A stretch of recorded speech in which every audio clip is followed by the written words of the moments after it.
beginning in November, KAOI in Maui, Hawaii. I'd also like to announce KXLY in Spokane, Washington. Wonderful to have you aboard. They began last night, I heard.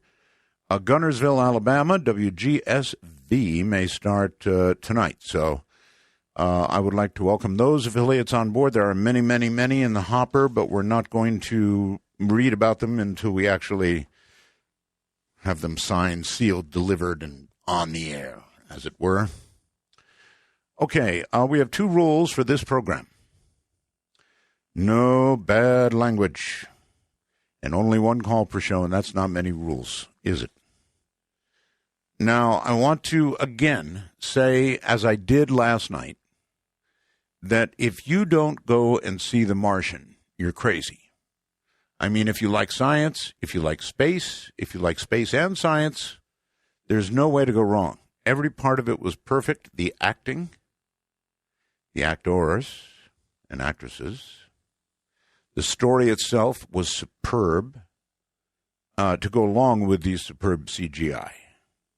So The Martian, it's got to be the movie of the year. It better be, or I'll be upset. But, you know, I'm upset most years. Last year, I think it was Birdman, and I couldn't believe it. I went, oh, God, really? Who picked this? Not that the Birdman was an awful movie. It just wasn't, in my opinion, a good movie. Could have been a great movie, I guess, if you're a member of the Academy and you love that kind of stuff. But I didn't see Birdman at all. I wonder how many of the rest of you felt that way. All right, so we have not yet named the program, but we are going to do ghost stories for Halloween. And what we want you to do is, as we do every year, send them in. Now, we can either call this Ghost to Ghost, because I've done it for decades, or we can call it something new and cute. You're welcome to make suggestions. But if you have a good ghost story, and good ghost stories can be told succinctly, fairly rapidly, and effectively. So if you have a good ghost story, just write a little tiny synopsis of it and send it to me in email. And then be available on a decent phone at airtime. And if it's a good one, we'll call you, or I may call. Actually, I'm the only one here, so it'll be me calling you. Anyway, here's how you do it. Little synopsis of your ghost story, please. Send it to Art Bell at KNYE. That's Kilowatt Nancy Yokohama Easy. Art Bell at knye.com. Little synopsis. And send it off. And then who knows, I may call you on Halloween Eve when we do whatever it is we decide to call it. But it will be creepy. Well, okay, let's look at the news. Yes, I saw the debates. I thought Bernie did not do as well as I thought he might have. I thought Hillary did as well as you would expect her to do. She's very practiced. And I don't have much more to say about it than that. I watched it. I reminded myself why I'm not that interested in politics. The Russian military intervention to prop up Syria's government has brought new scrutiny of the CIA's secret support to Syrian rebels fighting Bashar al-Assad. But how far is the U.S. willing to go to empower its proxies to take on Vladimir Putin's allies? Answer seems to be not much, not very far. Countering their involvement over there is nowhere near as important, apparently, as battling the Islamic State. Nevertheless, our jets, contrails are crossing up there, Russian and American jets, and oh God, it's dangerous. California will end its legislative season having enacted some of the country's most aggressive social policies. Now, these are laws requiring student vaccinations, granting terminally ill people the right to life-ending medications, and mandating equal pay for women. That's quite a lot. So California is going to take on end-of-life issues. Twitter is going to lay off 336 employees. So if you have a tweet to get out, you better hurry. Well, not really. It'll be fine. Signaling all of this signals CEO Jack Dorsey's resolve to slash costs. And, of course, who gets slashed when you need more income, more and better bottom line? It's the employees. The following from the internet, anomalous.com. This list contains most of the usual suspects, pardon the pun, but the sordid true histories behind the ghostly legends are an entertaining read. Every link within this article leads further down the rabbit hole of irresistible late-night reading, or talk radio in this case, as you dive into an extensive collection of first-hand paranormal experiences from police officers. That's right. These two sites will give you stories from police officers about the things we talk about. It will give you stories of ghosts. It will also link to the nurses. It's called allnurses.com. What's your best nursing ghost story? Well, you just know that nurses have lots and lots of ghost stories. Because, of course, they tend the ill and dying. And many times that is who is around when you die, is a nurse, right? Not necessarily a doctor. I guess you're coding, so they're on the way. But if you actually are passing, it's probably a nurse that gets to you first. I have heard so many tales of people who have felt a soul actually pass through them on the way to, well, its final destination. Sorry about the movie reference.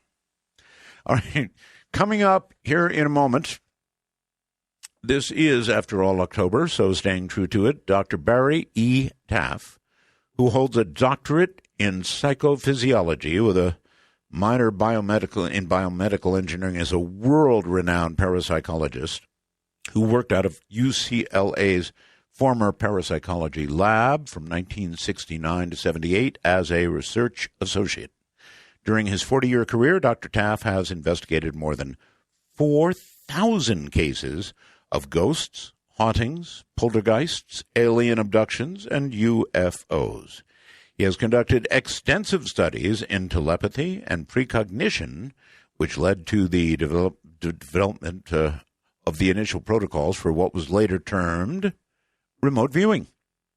Dr. Taff participates on the lecture circuit and has consulted for government, business, and law enforcement, including the CIA. Really?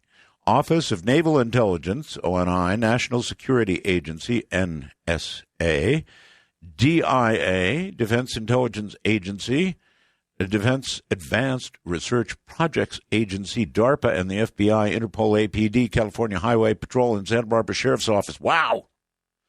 And the Westminster Police Department. Where hasn't he been?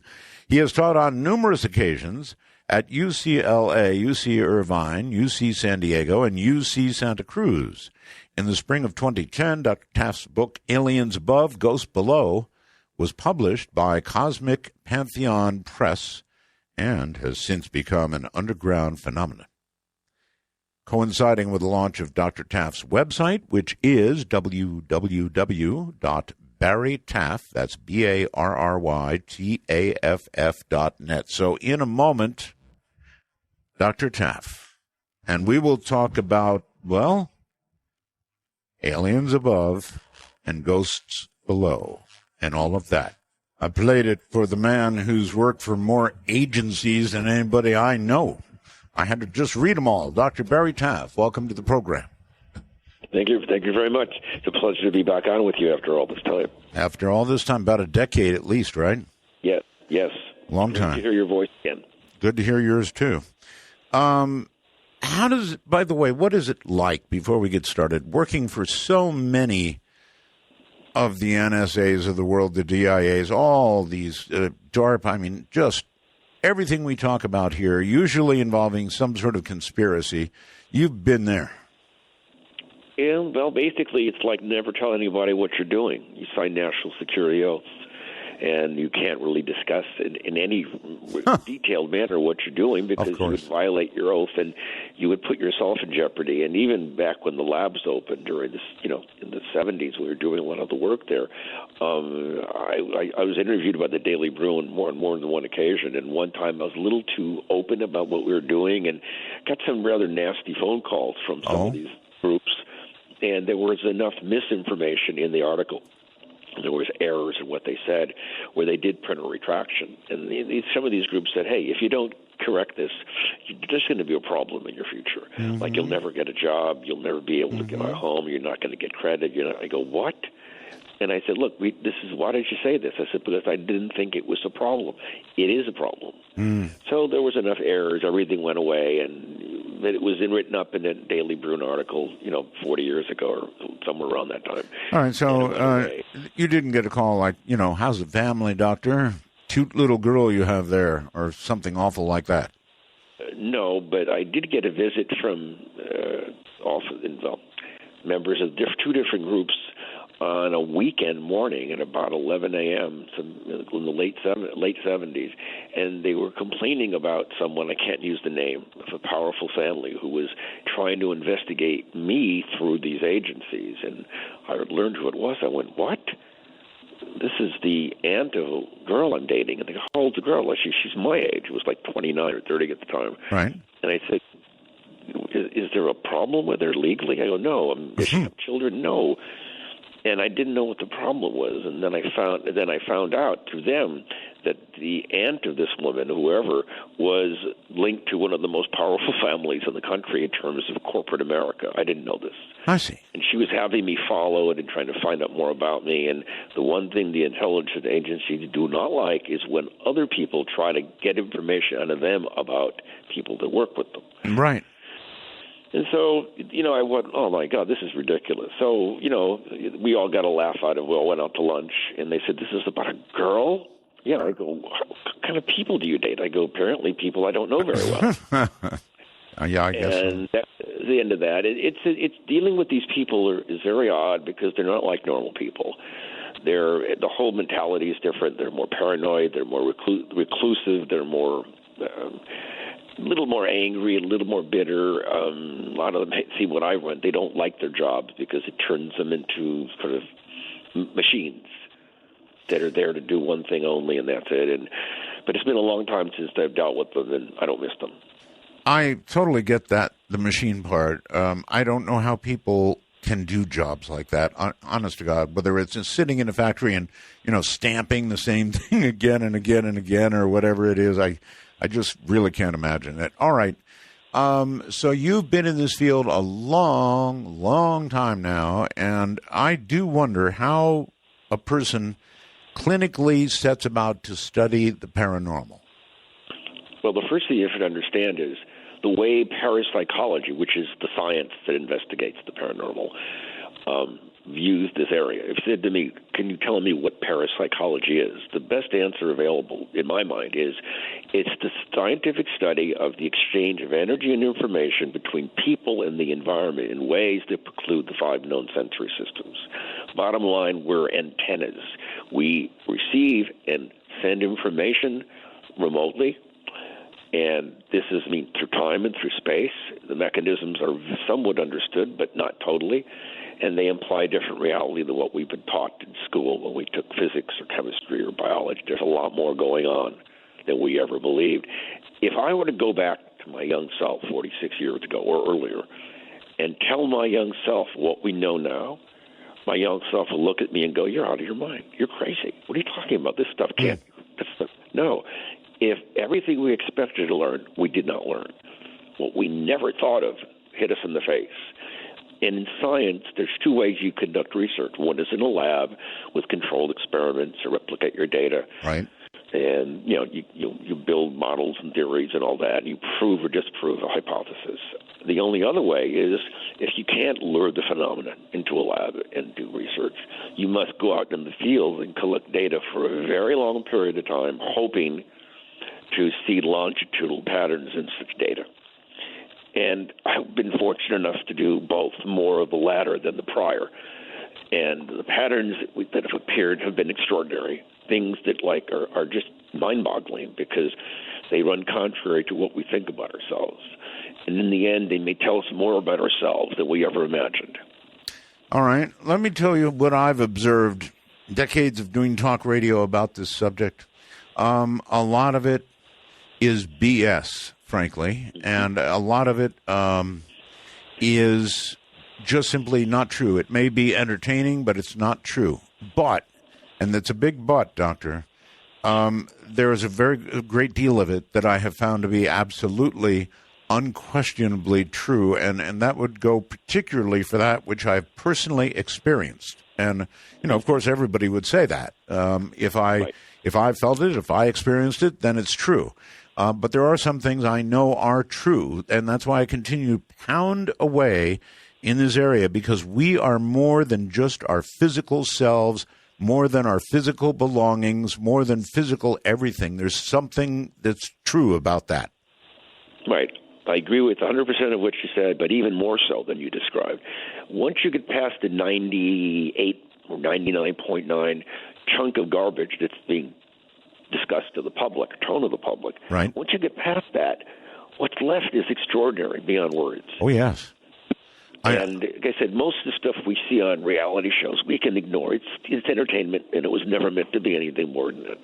I was asked, when the whole genre began, the reality show genre, I was contacted by one of the first creators of one of the early shows to be on the show. So I didn't know him. I met with him in his office in West Los Angeles.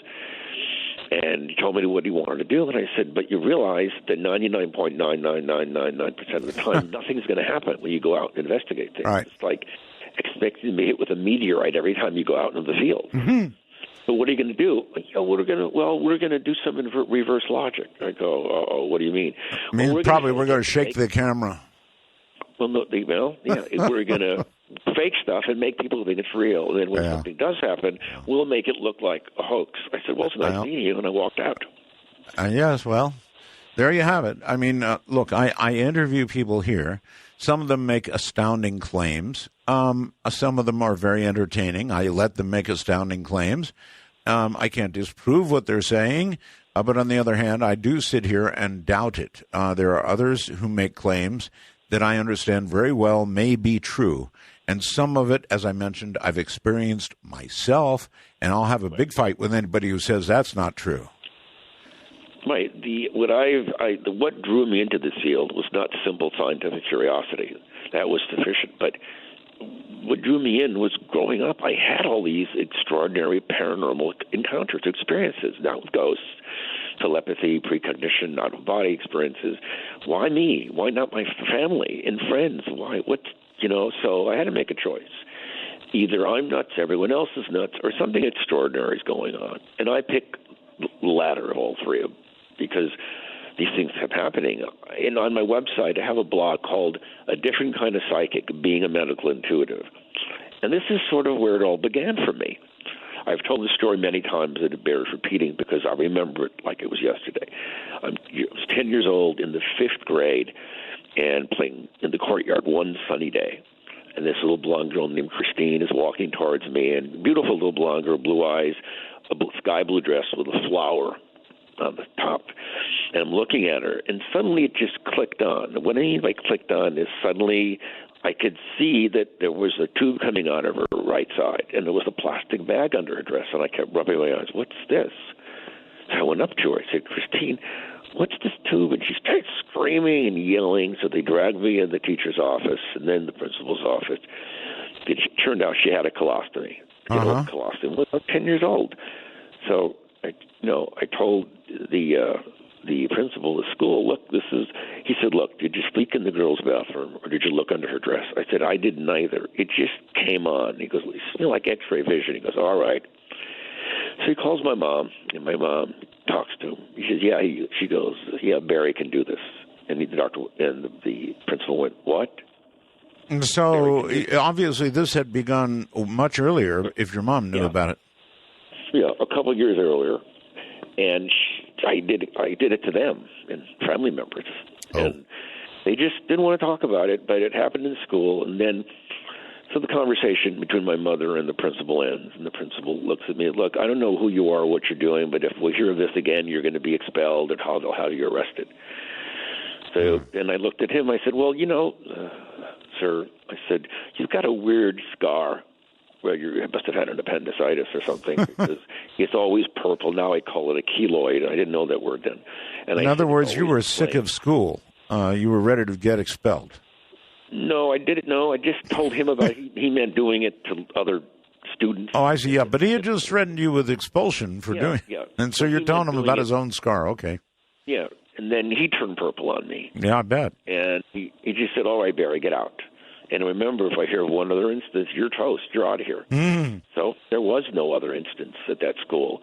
But that's what I started growing up with. And I go, why me? Why not? Why are these? So just jump forward to July 4th, 2013. Yeah. Okay. One of my friends is a colleague, is a medical doctor. We've known each other. We met in the lab in 1972. We own a number of patented medical devices. We've written scripts together. Anyway, so he brought over his new girlfriend, who I didn't even know, and her children, who I didn't know existed. He wanted me to diagnose the children and her. Okay, so, we'll be in L.A. They come over. It was warm, but not hot, and they come upstairs. Beautiful woman, early 40s, and I looked at her kids. I looked at the boy. He was probably 12. Cute kid. And I looked at him. I saw the strangest thing I've ever seen in my life. Even for me, it froze me. The best way to describe it, what I saw was that his frontal lobes were missing. Holy mackerel. And I kept rubbing my eyes. What am I?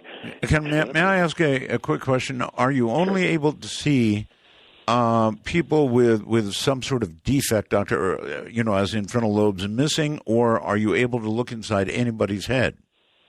Latter, anyone. Anyone. It's as easy to do as typing to me. But let me finish this story. You're like a human MRI, but go ahead. So I looked at him, and I kept rubbing my eyes, and he tugged me to the side. He had cortical encephalopathy, which is the disease that eats away part of the brain. Oof. And he didn't tell me this, and obviously his mother didn't tell that. Child's mother didn't tell me. And then I swung my vision over. I looked at the boy's mother, and I said, "Boy, you must have smoked a lot. Your lungs look like brown paper bags, black spots, and you have COPD, right?" And she turned purple, and her eyes got real large, and she picked up and dragged her kids out of my place like someone shot her in the butt with a BB gun. So that was fun, but I mean, it's easy to do. I mean, no, it's not. The problem is I can't stop it from happening. It may be easy for you. It's not easy for me. I have never looked inside anybody. Right.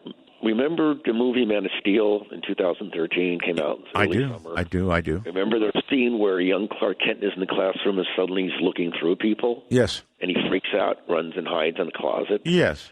With the exception of the latter part of that scene that's what I lived through. I go, what's going on? Why am I seeing this? And even if another example, when The Dark Knight came out, I went to see the screening. I met a friend there I knew from the UCLA days. So we drove separately, and we sit down, the movie starts, and suddenly my bladder feels like it's about to explode. It's burning and cramping. I'm going, oh, my God, it's happening. All right, we're about to have to go. We're going to have to go to break. Oh, okay. And when we come back, we'll pick up with your bladder exploding. Okay. Dark Matter Network News. I'm Amy Martin.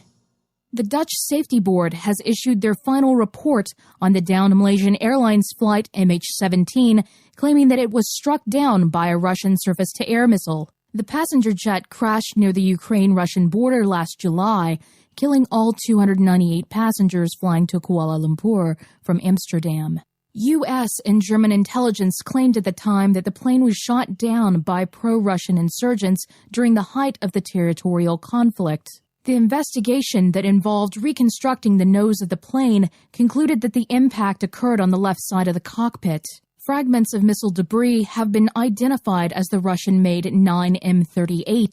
Russia claims that these weapons are no longer used by their military and insists that they must have been obtained by Ukraine forces. Archaeologists at Stonehenge may have discovered the eating habits of the monument's Neolithic builders. A According to researchers at the University of Sheffield, barbecue-style feasts, including roast pork and beef, seem to have occurred with dairy products such as milk and yogurts, which were only found in use in ceremonial areas. One researcher notes, the special placing of milk pots at the larger ceremonial buildings reveals that certain products had a ritual significance beyond that of nutrition alone. The sharing of food had religious as well as social connotations for promoting unity among Britain's scattered farming communities in prehistory. The evidence was gathered from remnants of cooked meals in clay pots, as well as animal bones found scattered throughout the site. The blog GadgetZZ.com just received a mysterious DVD containing what appears to be a person in a 17th century plague doctor's mask and black robes. The figure looks to be communicating a strange encrypted message. The disc, which features a series of letters, numbers, and symbols written on the outside, contains the mysterious figure with an odd blinking light in the middle of its hand. The video also appears to have numerous deliberate glitches, and it is thought that the figure may be communicating to the recipient through some sort of encrypted Morse code. The DVD menu also features an image of human bones. The blog claims that the disc arrived from Poland and is reaching out to readers far and wide to help disseminate the code. Check it out for yourself on GadgetZZ.com. Harvard is looking to cure type 1 diabetes with the help of stem cell research. The university has utilized embryonic stem cells to make human insulin-producing beta cells for supplementing those which no longer function in individuals with type 1 diabetes. Diabetes affects an estimated 9% of adults around the world, with over 1.2 million deaths from the disease annually. According to Harvard, these researchers are now just one preclinical step away from the finish line. This has been Amy Martin for Dark Matter Network News. Anyway, Dr. Barry Taff is my guest, and he was, when we left him, in some medical distress with regard to his, and it was in a story, though, not in current life, or he'd be fine after that 7-minute break. So anyway, pick up, Doctor. Yeah, so the movie starts running, and suddenly, as I said, I start feeling a cramping, burning, spasming in my bladder. I go, what's this? I don't have problems with my bladder. The woman I was with suddenly got a silent call from her daughter, which is the phone was on vibrate. She had to leave, so she didn't need my help. It was, no big deal, but she had to leave. So I stayed and watched the movie. About 10 minutes after she left, I felt fine. She called the next day to ask how the film was, and after I asked her how her daughter was, she revealed to me that I told her what had happened to me with the bladder, and she said, that's really odd. I had a really bad bladder infection that night. Huh. So sometimes I see it, sometimes I feel it, sometimes both. But it's an impediment, an encumbrance in terms of getting close to some people, because as we get old, stuff happens. Yeah, can you see these things at will still? Yes, it's like I said, it's no difference to me looking at a computer screen or driving. And if someone, like if I'm ever near people who are epileptic, I'll start feeling dizzy or I'll pass out. You spent many years in these 3-letter agencies. If you had told them what you just told me, you would have been out on your ear. Correct, and therefore I never discussed it. Good move. I met these groups, these individuals from these intelligence agencies, was they came and they witnessed, and this is discussed in another blog on my website called Learned Psy, Training to be Psychic. It's about the remote viewing work we did, and it talks about how these people, number them, not by name, came to our lab and witnessed these experiments we were doing, and they were just blown away. And some of us could do it better than others, some couldn't, but they had never seen it work that well under controlled conditions. And they wanted to work with us later on, but UCLA went, no, be political suicide. And it would have been, back in those halcyon years, it would have been looked upon as political suicide. Okay, let's switch gears very quickly if we can. I get messages on my computer. I call it the wormhole as we go along. Joe writes, Art, can you have him go into detail on the entity case? I heard the interview you did with him back in the 90s, and boy, was that a spooky case. Do you remember which one that was, Doctor? Well, of course. It began August 22nd, 1974, Culver City, California. It began when my old colleague at the time, was in a bookstore in Westwood, Hunter's Books, and he's talking about our work with a friend. And a woman and her friend on the next aisle overheard him, and she said, "Oh, by the way, my house is haunted." So my colleague went, "Okay, give me your name and number. We'll call you and set up an appointment." Mm-hmm. So we did, went out to her house maybe a week or so later. It was a hot August night, and Neil Diamond wasn't there. There you go. And very muggy in the house, little shack on Braddock Drive in Culver City. And the first thing, Doris Bither, B-I-T-H-E-R, the very first thing she told us right off the bat, that she'd been repeatedly raped by a ghost. And we went, "What? Huh?" We rolled our eyes back, and we thought, this woman is, emotionally disturbed. She needs help. She needs psychiatric intervention, medication, therapy, but she doesn't need parapsychologists. Right. So we took notes down, but they said, "Really, there's nothing we can do for your situation." She went, "What?" I said, "We suspect what you need is something far different than us." And that was it. And then a week later, I wrote a big P on the top of the form that we fill out in every case. That, to me, was in the person psychotic. There's no reason to waste any more time with them. But she called back about a week to 10 days later, and some friends and neighbors had witnessed things. Well, this changed the whole thing, because if there's corroborative testimony and multiple witnesses, you suddenly take some interest. So we go back to her little house on Braddock Drive.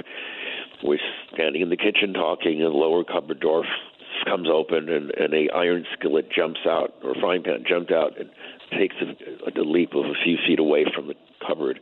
And we checked for if there were animals in there, or wires or springs or who knows what. There was nothing. And there began the onslaught. And the bedroom suddenly was ice cold. It felt like it was refrigerated, yet it was a very warm summer. And yet we couldn't detect the source of the cold. And we couldn't always record it, which is even stranger. So what I was going to ask, could you measure it? Not all the time. We also, the temperature drop was also correlated with a disgusting odor of decomposing organic matter, like a body rotting. Right. And, we smelled it, we didn't. We smelled it, we didn't. We brought in a Hewlett-Packard sniffer, and it couldn't pick up anything. And then we began seeing these strange pops of light, and what's this? And so we saw them. We then tried to control Doris's environment. We put up poster boards over her walls and ceiling and over the windows. This was happening primarily in her main bedroom. Can I ask you, when you say pops, I actually have a couple of questions. When you say pops of light, what do you mean? Just like a light popped on real quickly. It popped on and popped off, popped on. But the lights began to move. I called them corpuscular masses, because they looked like gelatinous in nature.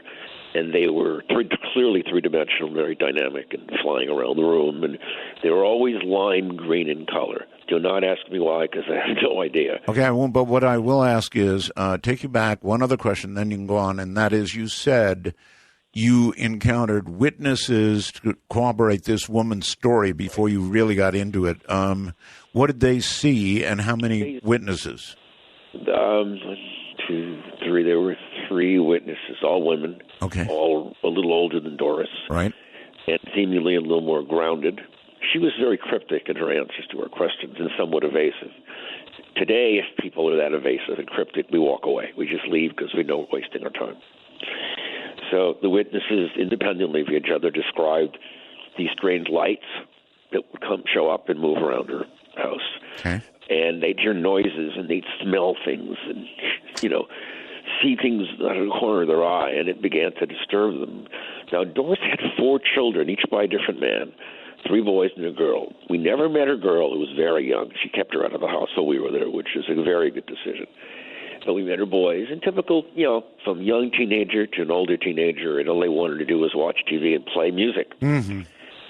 So we began observing things which was consistent with what the other witnesses had described, and we got a photograph. The problem was we saw a ball of light. This is on my website, several different blogs. One's called the Paradoxical Entity Photographs, and also the Real Entity Case. You'll see both images on both. It looks like a comet with a tail on it.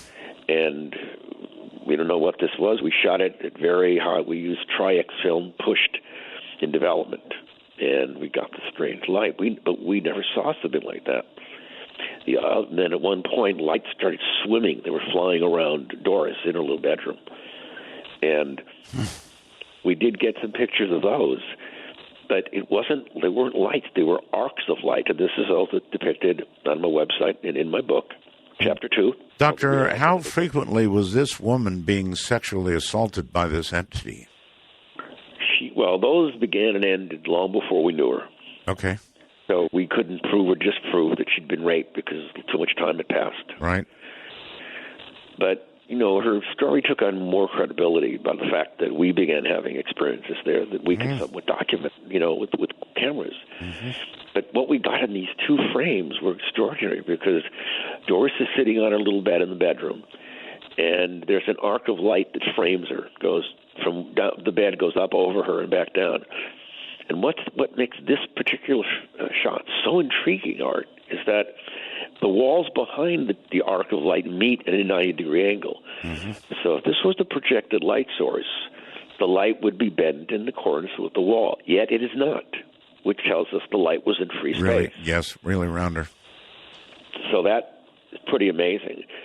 And then another point, in that one of the many times we were there, these lights coalesced in the corner of the bedroom, and they formed an apparition of a very large man from about the waist up. You could see the head, the brow ridge, the jaw, the orbits, outer orbits of the eyes. You could see the upper torso, the musculature, the pectorals, the biceps, the whole bit, and it cut off at the waist, and it was that same sickening lime green. And this image wasn't a static one. It was articulating, meaning it was moving. Oh, boy. And then it popped like a light, like someone turned a light bulb off, and it was gone. So I told everyone, don't say a word. Mm. When you stop shaking, sit down, and here's the pens or pencils, write down what you saw. Good idea. And we all saw the same thing with almost no variation. So we were shooting dozens of photographs of the apparition, whatever it appeared to be. And they didn't show anything. There was no glowing apparition of a large male standing there. Mm. There was nothing. But wait a minute. We all saw the same thing. How did we see all if there was nothing emitting light that we could observe?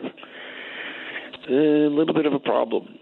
Michael Persinger's work, well, we know for a fact that very low-level electromagnetic fields can induce very intense audiovisual hallucinations in people. And it's an established fact. If that were the case in this instance, with up to 25 people in that little bedroom, you would expect a great deal of variation from one to the next. You bet. There's no such thing as a shared or hysterical hallucinations.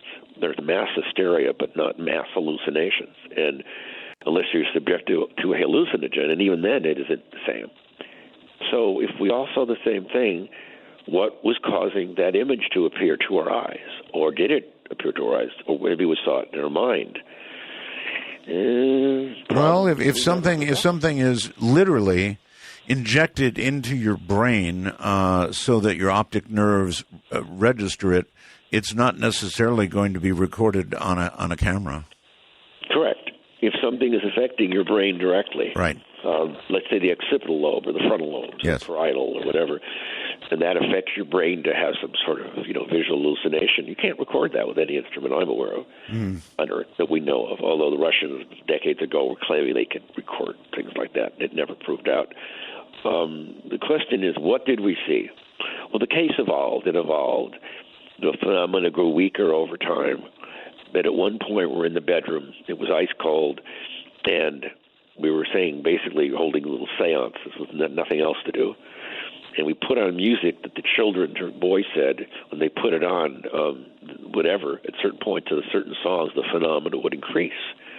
So we started doing that, and we saw that it did indeed increase. But was that due to our intense dislike of the music, or was that due to the fact that there was some, correlation with the audio? The acoustic waves coming off their record players and the phenomenon. We'll never know. But at one point, the black poster board started tearing off the wall. Now, each black poster board had a number and a magnetic orientation. So if we got more photographs, we could tell where they were coming from and going to. We had a reference grid. And suddenly something, after we're pleading, do something. Suddenly the duct tape was being pulled off right in front of us, and it flew off the ceiling and hit Doris in the head. Wow. Which is pretty good, given that there are 25 people in the room. All right, so this sounds like poltergeist activity. Exactly. And contrary to what the book made you to believe, now Frank D. Valletta did a great job of turning the case into a novel, and the interpretation of the novel in the book was that it was a ghost. However, the evidence does not support that hypothesis, in my opinion. It supports the hypothesis. This was the poltergeist case. This is discussed in Chapter 2 of my book in depth. Now, when Doris moved, finally, from Culver City to Carson, it followed her. We had some experiences there, but at a lower level of activity, discussed in my book and on my website. She moved again to Texas. It followed her there. And by the time we saw her again in '83, when the movie The Entity came out, she claimed that it all but ceased. However, a good friend of mine named Javier Ortega from GhostTheory.com, he's been able to speak to her 3 male children. And they claim that phenomena began before she lived on Braddock Drive in Culver City and continued long after they moved. And the problem is the one who did the most speaking of it kept contradicting himself during the interview, which is not a good indication of either memory or honesty. And, now Doris Beither passed away in 1999 at the age of 58. And the cause of death was cardiopulmonary arrest, but they don't know why her heart and lungs stopped. They just decided to. Yes, many deaths are unexplained. Yeah. A lot of people don't know that, but many deaths go virtually unexplained. Was there any indication, Doctor, of what began the attachment of this poltergeist to her?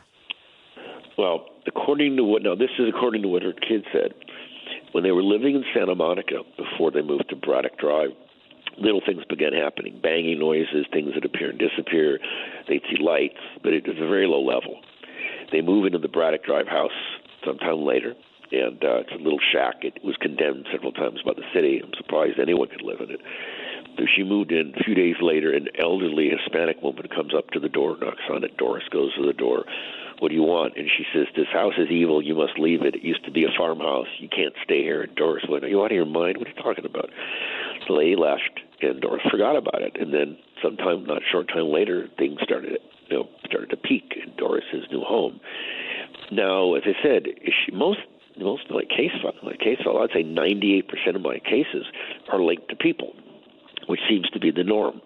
However, it's more complicated than that, because we've now learned that this phenomena is the result of some people's neurophysiology interacting in a very extraordinary way with the electromagnetic environment or geomagnetic environment they happen to live in.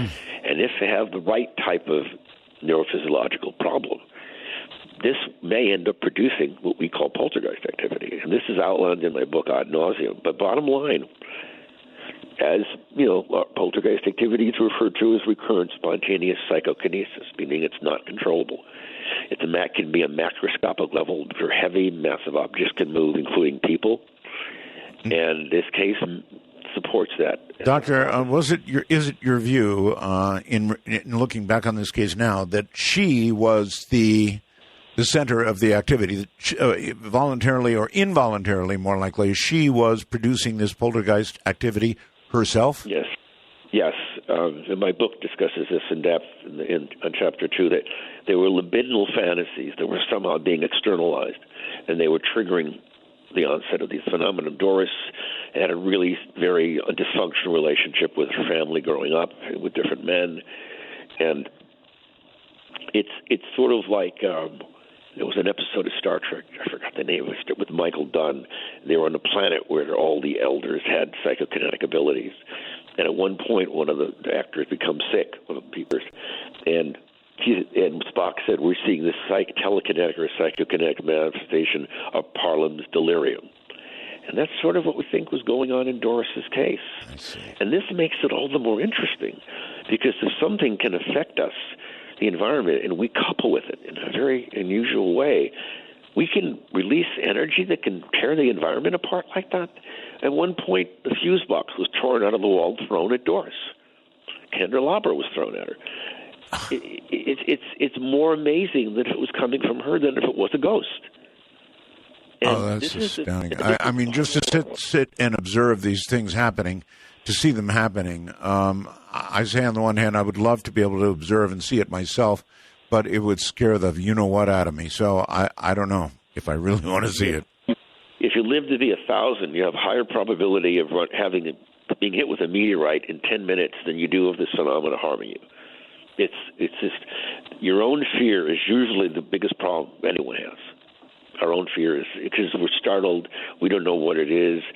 It didn't threaten us, but it certainly did terrible things to Doris, at least, by what we did experience there and record over time in her initial home and then in another home. And then she moved from Carson to San Bernardino, Riverside, and then to Texas, and just continued to happen. All right. Hold tight, Doctor. We'll be right back to you. This is the shorter break. Dr. Taff, the ability of a poltergeist, or in this case, the lady we talked about, to move physical objects, that requires energy. And again, circling back, you think that she was able to somehow manipulate the electromagnetic field in some way that we don't truly understand? Well, it's yes, but it's more than that. We know for a fact that what paranormal phenomena in general, whether it's ESP or remote viewing all the way to poltergeist activity beyond, the energies involved that create the events are not electromagnetic, gravitational, or nuclear, at least not as we know them. However, we know that electromagnetic forces can mediate their response because it's coupling with us. This is on my website in my book. There's a number of parameters or variables that are at work here in poltergeist cases, living human agents, we call poltergeist agents. One is location. The environment is unique in some electromagnetic or geomagnetic way, which acts as a stimulus or an irritant to certain people's nervous system. Then you have a person who suffers either from epilepsy in general or temporal lobe epilepsy, yes, sir. which can make them hypersensitive to electromagnetic or geomagnetic fields. Then, if the energy of the local physical environment is that if the frequency of the electromagnetic energy or geomagnetic field is the same as their nervous systems, it will induce inductive resonance coupling, which means that their nervous system gets linked to this environment, and then their unconscious or subconscious can mediate the release of this force to wreak havoc on it and produce anything from object movement and disappearance and reappearance. All right. So how about this? If a great deal of energy is used, if you've got the right equipment, you should be able to measure that energy in use, in progress. In other words, there should be a way. It's going to take a tremendous amount of energy to actually move a physical object, and that should be able to be measured if you've got the right equipment. Well, yes and no. We can measure the way the environment, like a high amplitude geomagnetic field or electromagnetic field, we can measure those. However, long before a 210-pound man can be picked up and thrown across the room, and I've seen that happen in the San Pedro case, long before that can happen based on the energies we know of, and there's only 4 types of energies we know,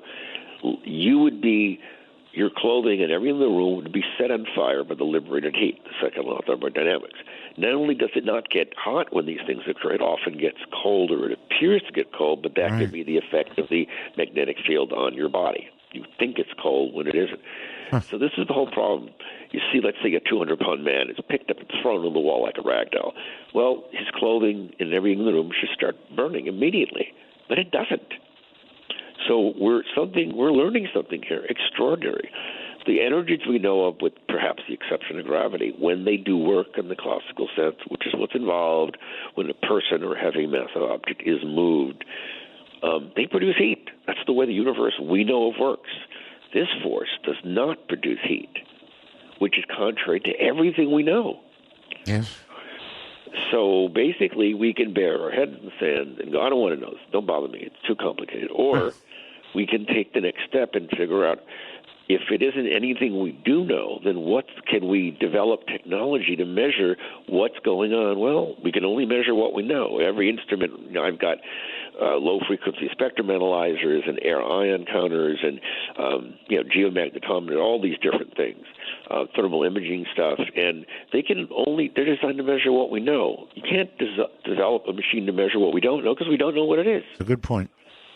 And that's the problem with all of this. We can, the one thing that's interesting, faces and places may change after 46 years of research in the field, but the phenomena does not. We keep seeing the same things over and over again. Wherever we go, we keep running into the same situation. It gets down, we can measure the environment. Okay, it's this and this. We can measure the people. The instruments we have can measure bioelectric fields. They're pretty easy to measure. Biomagnetic fields are very difficult because they're extremely weak. You need superconducting sensors, which are not portable. They're not made to be moved around. However, among poltergeist agents, we can measure their body's magnetic field because it's pumping out so much more energy that we do know of as compared to a normal person. And they usually, these people that have these problems, these psychokinetic manifestations on a recurring basis, beside having, temporal lobe epilepsy and the environment's very strong to irritate the nervous system, they have a very low threshold for dealing with stress. And all this combines to produce these results. And it's amazing. I mean, it'd be like going out and date the girls and every girl looks the same. What? But how can they all look the same? But they take off a mask. We're all different people. We just happen to look alike. And that's what we keep running into. And so most of them are women, although some are men. Some can be young, adolescent, pubescent, adolescent. Some can be mature adults. But the things they have in common stay the same. And a lot of times we ask people questions on all investigations. And we tell them, look, some of the questions are very probing and invasive. If you don't want to answer them, don't. We ask about medications they've been taking, how long, what dosage, why were they prescribed, family history of epilepsy. And sometimes it's so subtle. They go, no, no, no. And then we ask about sleep disorders. And they say, oh, yeah, well, I take something like Klonopin. Klonopin is anti-seizure, anti-convulsant. And they say, it's odd. When I take the medication, the phenomena stops, but I sleep well. I was going to ask if there's any indication that that any pharmaceuticals either increase or decrease that ability, and you just sort of answered that. Yes, it depends on the individual, but generally speaking, in fact, long ago when I did your shows, people started calling me, people I didn't know all over the country, and it was great because they didn't know anything about what I was doing in detail, and they're telling me, they're taking their, medicine for epilepsy, and when they were taking it, the phenomena stopped. When they stopped taking the medication because they didn't like the way it made them feel, the seizure would return, as would the phenomena.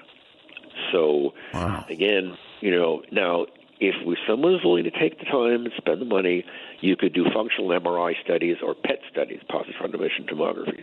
And we probably could find exactly what part of the brain is mediating these abilities, these recurrent spontaneous psychokinetic events. And I've got this gut feeling in me that says this energy might allow us to go to the stars. This could give us technology we can't even begin to imagine, like propulsion. You mean locked in our own brains? Yep. It was no coincidence. The second pilot for the Star Trek TV series original dealt with people who were very gifted psychics. Mm-hmm. And it happened to deal with interstellar travel. So, it's the more we learn, every time we answer a question, it generates 20 more. We answer another one, 20 more. We answer another one, 50 more. All right. Let me go down a couple of roads here, sure. if I can. One of the ones that I've had personal experience with, is precognition. And don't worry, folks, I'm not going to explain the experience I had again. I'm tired of talking about it, but I had a unquestionable case of precognition, Doctor, so I know it's real. I absolutely know it's real. However, it is a function of a living human brain, as apparently poltergeist activity is, right? Right. All of this seems to be linked with us living beings at some point. And in my book and on my website, I tell a great story. We were doing all this remote viewing work at UCLA, and it was fun, but it got boring because it was easy to do and it was easy to reproduce the results for the most part. So we tried something unique. Instead of doing real-time remote viewing, how about doing some precognitive remote viewing? Let's look ahead in time 1 week and see who the randomly chosen target would be for the next session 1 week later. We didn't know no one knew. It was all random people coming in, randomly chosen. So we put ourselves through our progressive muscular relaxation. The lights are off. We're recording everyone's voices. Describe the target of the next week. A lot of us started describing a tall, beautiful blonde with blue eyes. Describe her clothing, pantsuit, gorgeous. Yes. And each chair was numbered beneath it, and she described the chair she sat in by number. And then we described a big house in the Hollywood Hills, 3 stories, and a big baby grand piano. That could have been anything. Then we start describing a tall man, over 6 feet, handsome, strong, dressed in all black.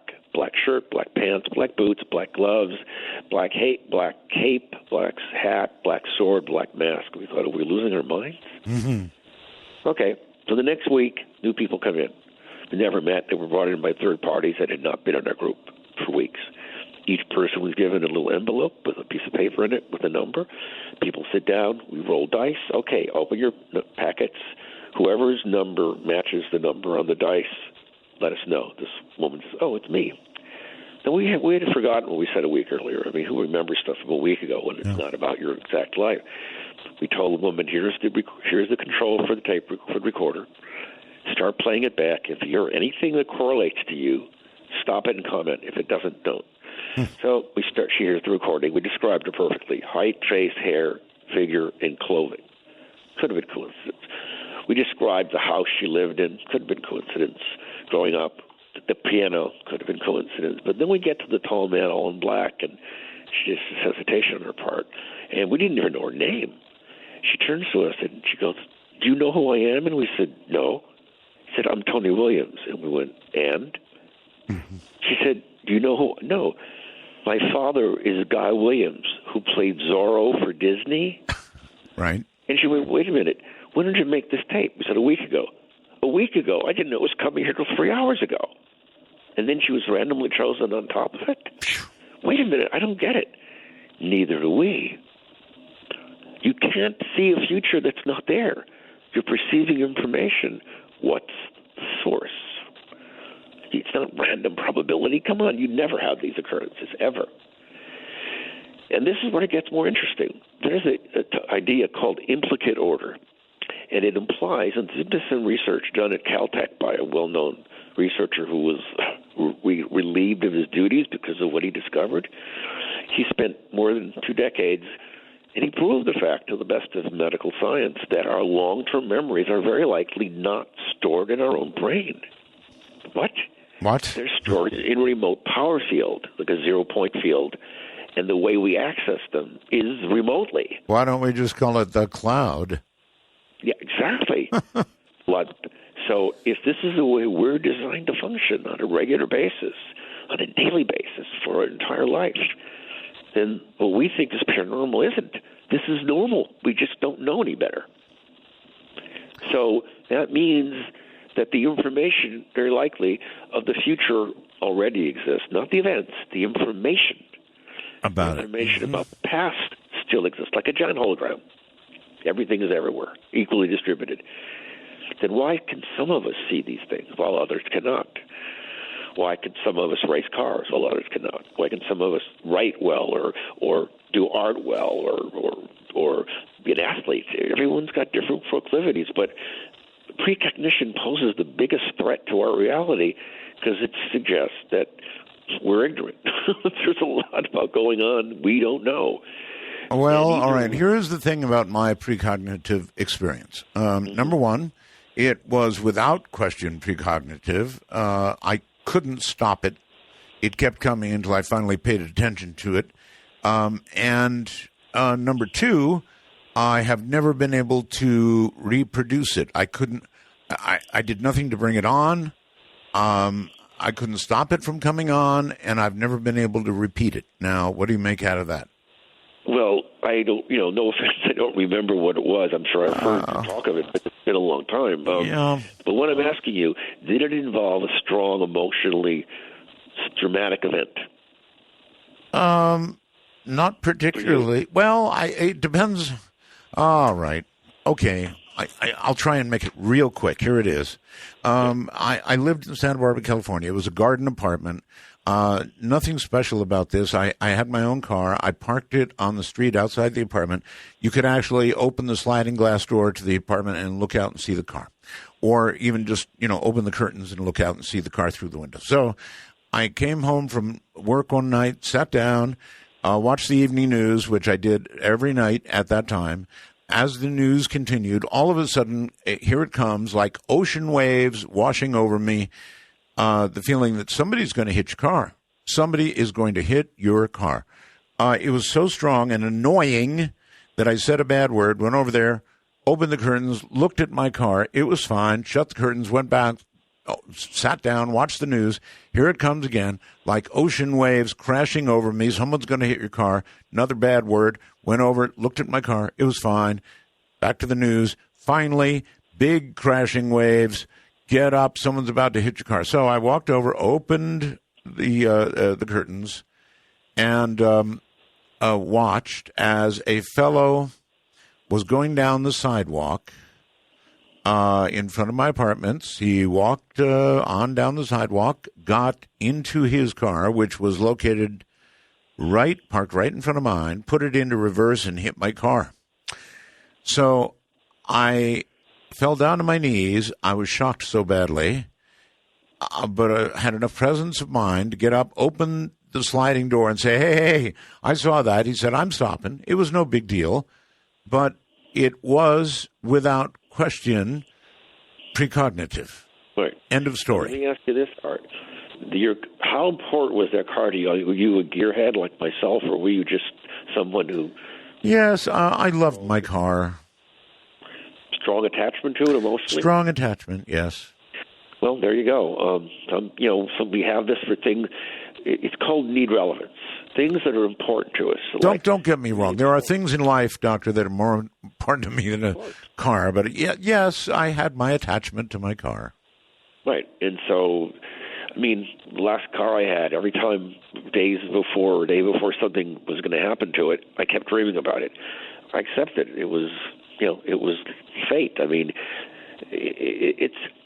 Again, the more important these things are to us at an emotional level, the more likely we are to access the information because they stand out. If it's boring, it's mundane, you're like, who cares? But if it grabs our attention because it threatens us or hurts us or potentially offers harm or dramatic change we don't want, we access it because it's like, wow, what's that?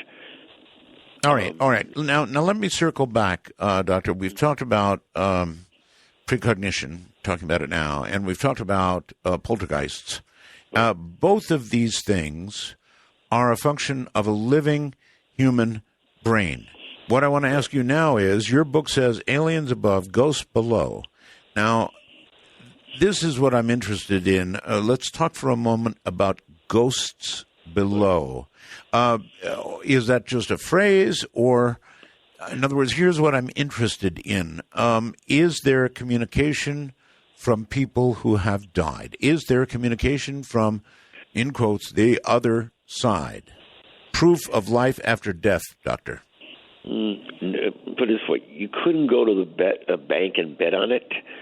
There's more data collected on UFOs, the real things, then you could go to court and win that there's something flying around our skies for more than 100 years. Well, I don't know about that. We don't know what they are and whatever. We don't know who they are. We don't know why they're here, but it's going on long before we existed as a culture. That you'd win on court in terms of, yes, something strange is going on. In terms of proving contact with the dead, it's right now we can't, because in science there's something that's called Occam's razor. I'm sure you've heard the term. Basically, it implies all things being equal, you go with the simplest explanation. Right. So before we assume something is paranormal, we've got to rule everything else out. Everything. Okay, then we get to the point, we start all over again.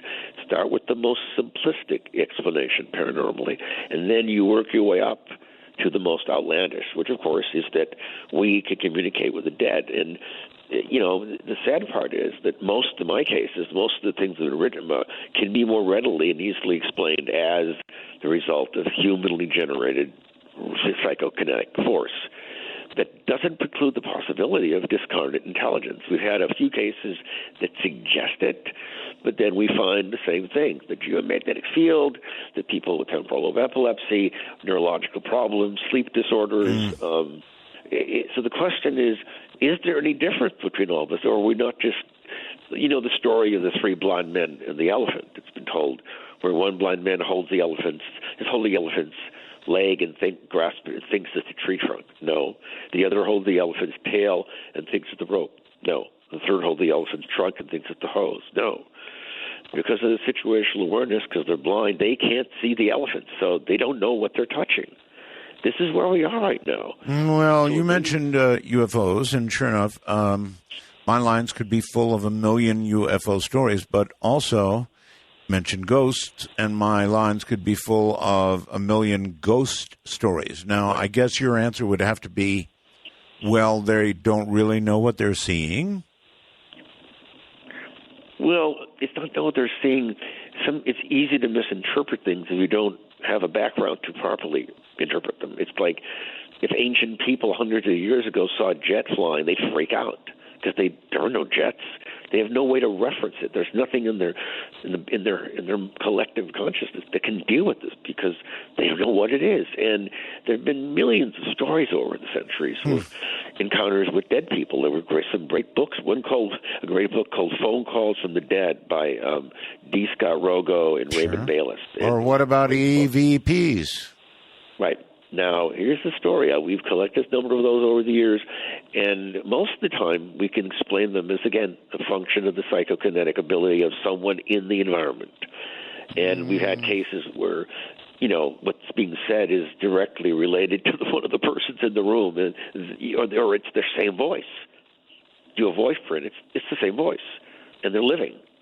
Well, I don't know. I've heard EVPs recorded by adults of children that were nowhere near any recorder, just inexplicable stuff. Oh, no, I'm not saying it's someone speaking in the room. I'm saying it's all a product of psychokinesis. That's the thing is, it's hard to rule out this part because we don't know enough. So, again, in all my case files, the only case, if I had to make a bet, there was one case, and it's in Chapter 1 of my book. It's called the Hollymont case, and it's still active. It's been there. The house is being renovated, and I got to live there for a couple of weeks back in 1976, and it was like being in Disneyland of the dead. Mm-hmm. Constant things going on.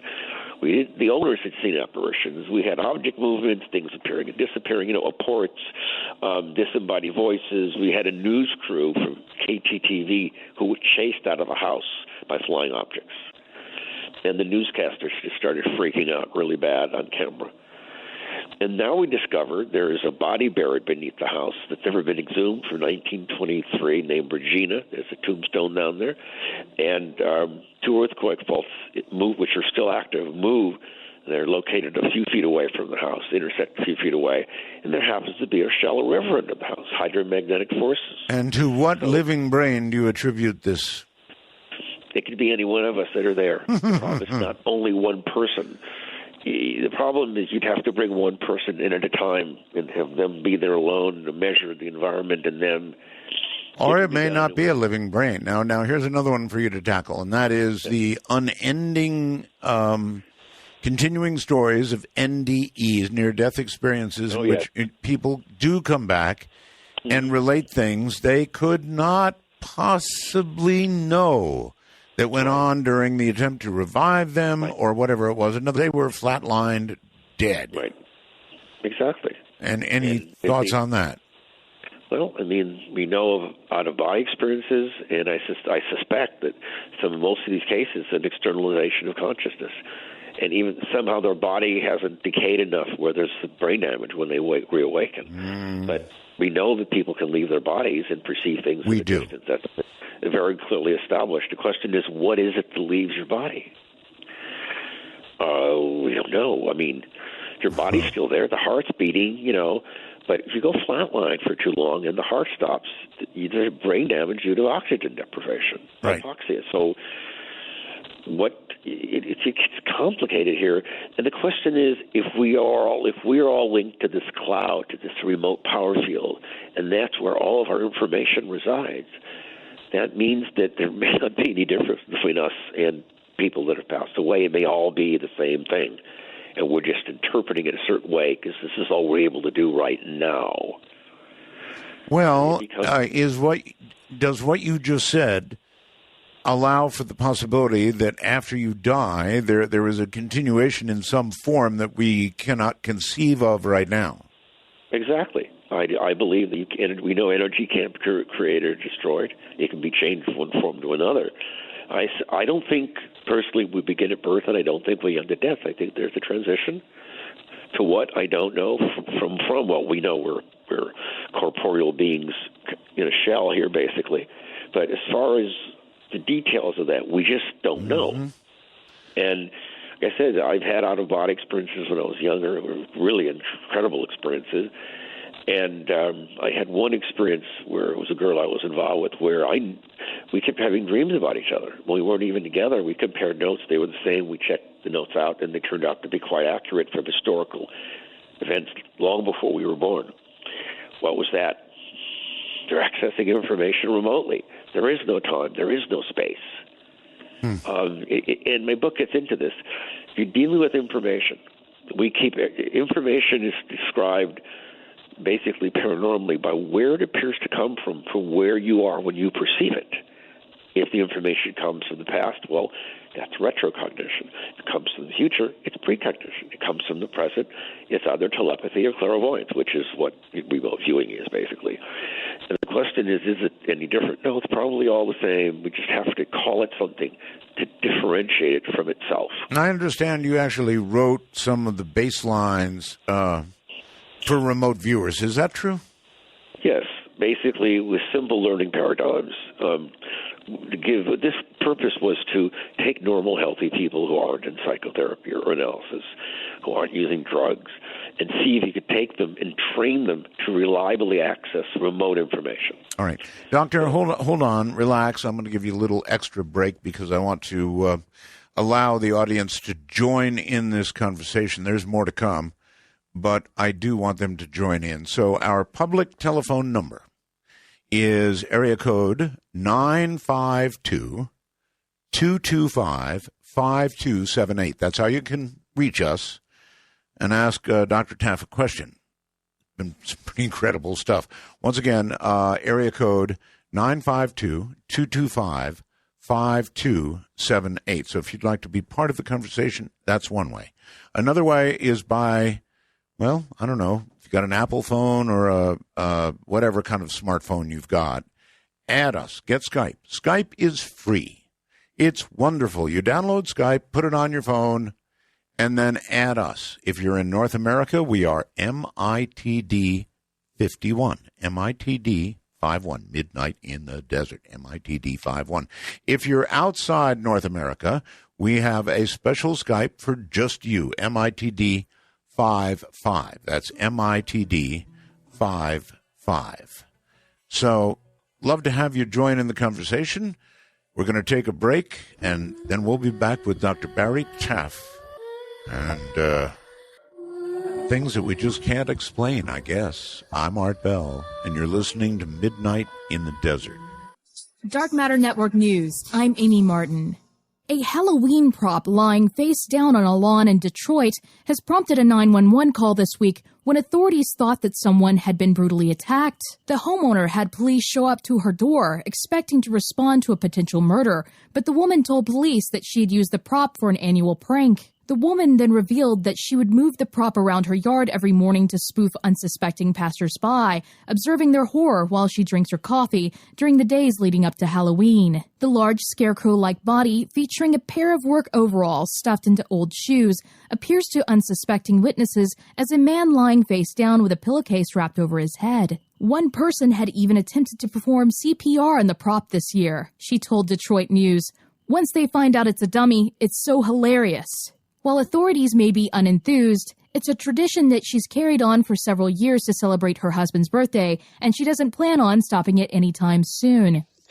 A man has captured images of what he describes as a prehistoric bird with an alien entity in skies over Southern California. According to cryptozoologynews.com, C. Wilson, who didn't reveal his exact location in the Golden State, says he spots different anomalies, including what he believes to be creatures, almost every month. He writes, "It's difficult to see these objects when going several thousand miles per hour. For some reason, they engage me." He also claims to regularly witness flying orbs and rods, with different animals appearing next to these UFOs in the skies. He also writes, "The red orb follows me with one turkey vulture that always hangs with it. The chrome orb has 33 seagulls that hang with it, and the blue orb has 9 red-tailed hawks that also hang with it. The flying rods are intelligent and not rods at all." One image appears to depict what some have described as a pterosaur, and the other appears to be a 4-legged hot dog flying above the clouds. He finally writes, "I have a gift to catch these critters and UFOs and aliens as they fly by me, follow me, touch me, and sometimes I hear my name. They are intelligent. I see if they can hear me, which they can. I can prove that, and most important, I can prove that we are being engaged." Read more about this story on cryptozoologynews.com. A town in Connecticut has resurrected a fall tradition. After an elementary school decided to cancel Halloween, outraged parents and children stood up to defend the holiday. The school claims that the initial decision to cancel festivities came from wanting to cater to children and families who felt that the holiday was either religiously or culturally offensive. The school district has since reversed its decision, as they felt that the outcry over canceled activities had become a distraction. Have a strange story or a news tip? Email amy@artbell.com. This has been Amy Martin for Dark Matter Network News. Hi, everybody. My guest is Dr. Barry Taff. We are talking of things that, are inexplicable. And they still cannot be explained. We can make pretty good, decent, educated guesses at them, but that's about it. Doctor, a couple of other items before we go to the phones. I know a lot of people have experiences that they would like to ask you about. But abductions. I want to cover a few areas here that we haven't really talked about. Abductions, for example. Are you convinced, or have you been convinced, that abductions are the real thing? In some cases, they're very real. I don't believe everything everyone tells to me or read about, but there are some really good cases out there that, in my opinion, stand up because of some intriguing evidence that's been collected. This is not recent. I mean, there's good evidence that abductions may go back a very long ways in time. I know. We might have misinterpreted them. And what's even more extraordinary, Art, is that we have cases that began as an abduction and had paranormal fallout, or began as paranormal experiences and had an abduction. Okay, let me run something by you that's kind of in the news because it got started here. I interviewed Dr. David Jacobs and others, I might add, who are making claims that they believe and can prove that there are humans that have been genetically altered during abductions, and that there is, in essence, an invasion underway, and we are slowly being changed as humans, and we are being invaded by our changed selves, would be a way to put it, I guess. I've read about that. I've read Dr. Jacobs' books. He's an excellent writer. I don't know I necessarily subscribe to his theories or conclusions about what's going on. I'm not saying it's impossible or it can't happen or it shouldn't or wouldn't. It sounds too much like an episode of The Invaders or Invasion of the Body Snatchers. Well, it does.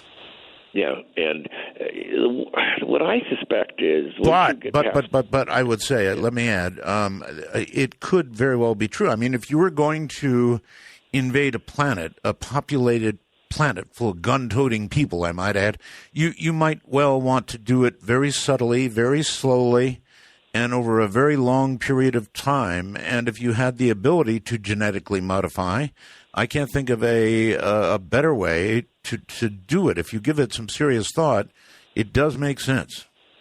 Well, we know for a fact that there's more than one race that's been visiting Earth for a very long time. And there's substantial evidence, which I discuss in my book, that we, meaning the human race, might be the result of their interference in normal evolution here. Hear, hear. And this is discussed in depth in my book.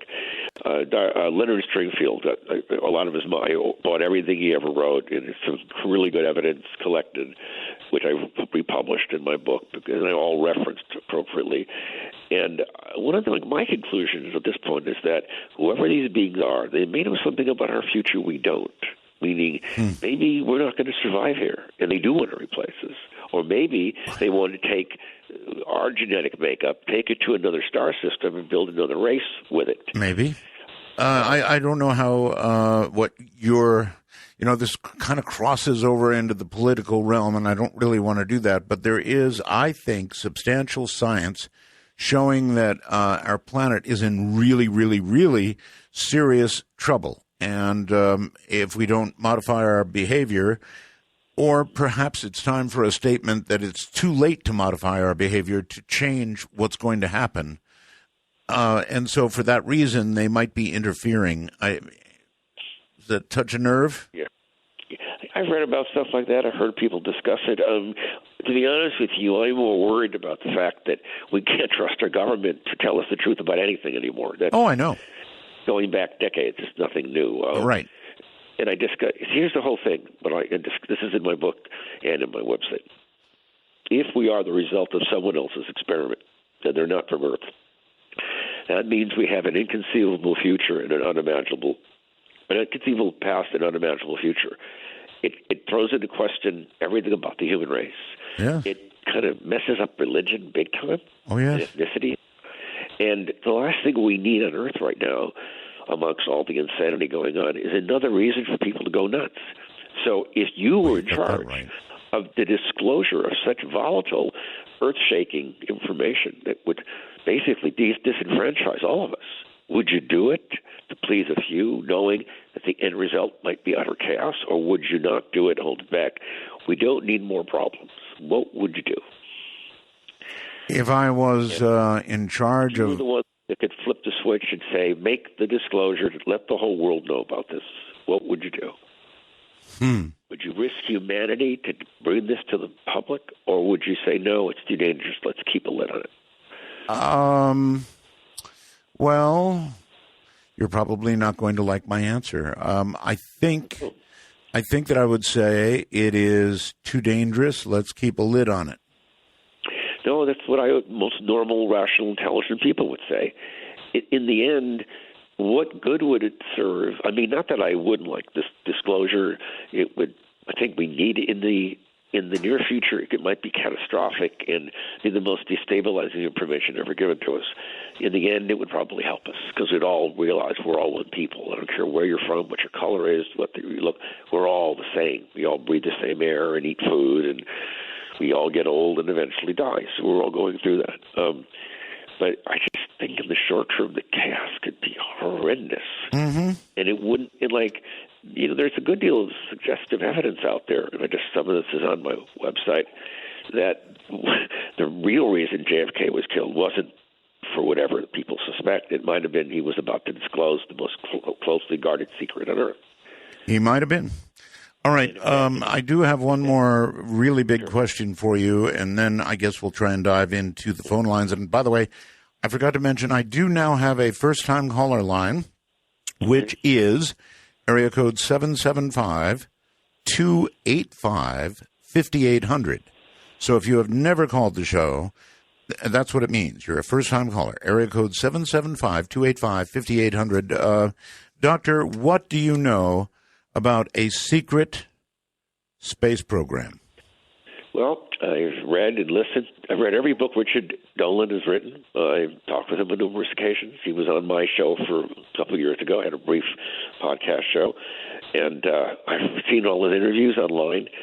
I believe he's telling the truth. I believe there's evidence supporting the fact we have a secret space program. It's well beyond anything NASA is willing to discuss. We may have crewed starships, not like the Starship Enterprise. We may have reverse-engineered UFOs, developed something equivalent to warp drive. And before Ben Rich died, the ex-head of Lockheed Skunk Works, he was at Lockheed. He was at UCLA Alumni Engineering in the early 90s giving a talk, and he said some great things that's been replayed over and over. One, he said, we have things flying that would make George Lucas drool. He says, we now know how to take E.T. home in real time. And he said then afterwards, when the crowd thinned out, I went up to him and I talked to him. I said, the technology you speak of, did you develop it or did you acquire it? He goes, what do you think? Because I think the latter. He goes, you might be right. Will this stuff ever be released to the public? He goes, how old are you? I was in my early 40s then. He goes, no, it's not going to happen. Why? Because it's world-changing. All right. Yeah, it's world-changing is right. And here's the problem I have with it. If we had a drive of the type you talked about, so we could have a secret space program, so we're going to other star systems doing all kinds of wild things, this drive would be an energy source that would yank us out of this horrid, horrid problem we have right now, burning fossil fuels and endangering the future of the planet, period. And they would be withholding that from us for what? Well, the same reason Westinghouse, every time someone tries to develop Tesla's technology and scale it up to make it useful for power generation or applications, Westinghouse puts a cease and desist order in and stops them. There's a lot of people, remember, there's trillions of dollars wrapped up in petrochemical energy. It runs the earth. And when we do run out, from who knows how long it'll be, they'll say, oh, look what we just found. Look, here it is. On my website, I have a blog called Building a Warp Drive Engine. It goes into depth on what's been done. When I talk some theories and suggestions, it talks about Richard Dolan. I give reference to one of his online. You can see it on YouTube. It's a great 90-minute lecture, and everyone should see this. It's about the secret space program from Amsterdam in the fall of 2011. And it doesn't get any better than Richard Dolan. I mean, it doesn't. And his collection of information is very impressive. He makes a great point, and he can support it with facts. Okay. All right. Let's go to the phones. I know a lot of people want to talk to you. Let's go all the way to, I think, Hilo, Hawaii. You're on the air. Hi. Hi. Art, is that you? That's me. Yes, sir. Hi. Oh, okay. Well, my name is Ricardo. Okay. I had a question. Is consciousness... Okay, so can we actually become more conscious without alien intervention? I mean, there's all these theories you guys were discussing where, aliens could be getting a part of our genetic changes and things along those lines. Is it just possible that we are actually becoming more conscious, where we're actually seeing the detriment of what our government has done, what people have done to each other, where we're actually good people and we're just being more conscious and there's no alien explanation involved? You know what I mean? Doctor? It's a complicated question he asks, and there isn't a simple answer, but I think we're finally seeing through the BS haze that's been put up for decades. We're realizing we can't trust the words coming out of the mouths of politicians, and they all have ulterior motives and reasons. And I don't for one instant even doubt that. So are you saying that it's not possible? Because, I mean, again, you're going back to government things. Well, no, cover-ups or... I agree. We're becoming more aware, consciously and otherwise, because it's an extension of actually mass media and culture. People could finally access information by just sitting in front of a screen. They don't have to go to a library and spend days or months or years going through books. And exactly. More aware. So if we've made opening up.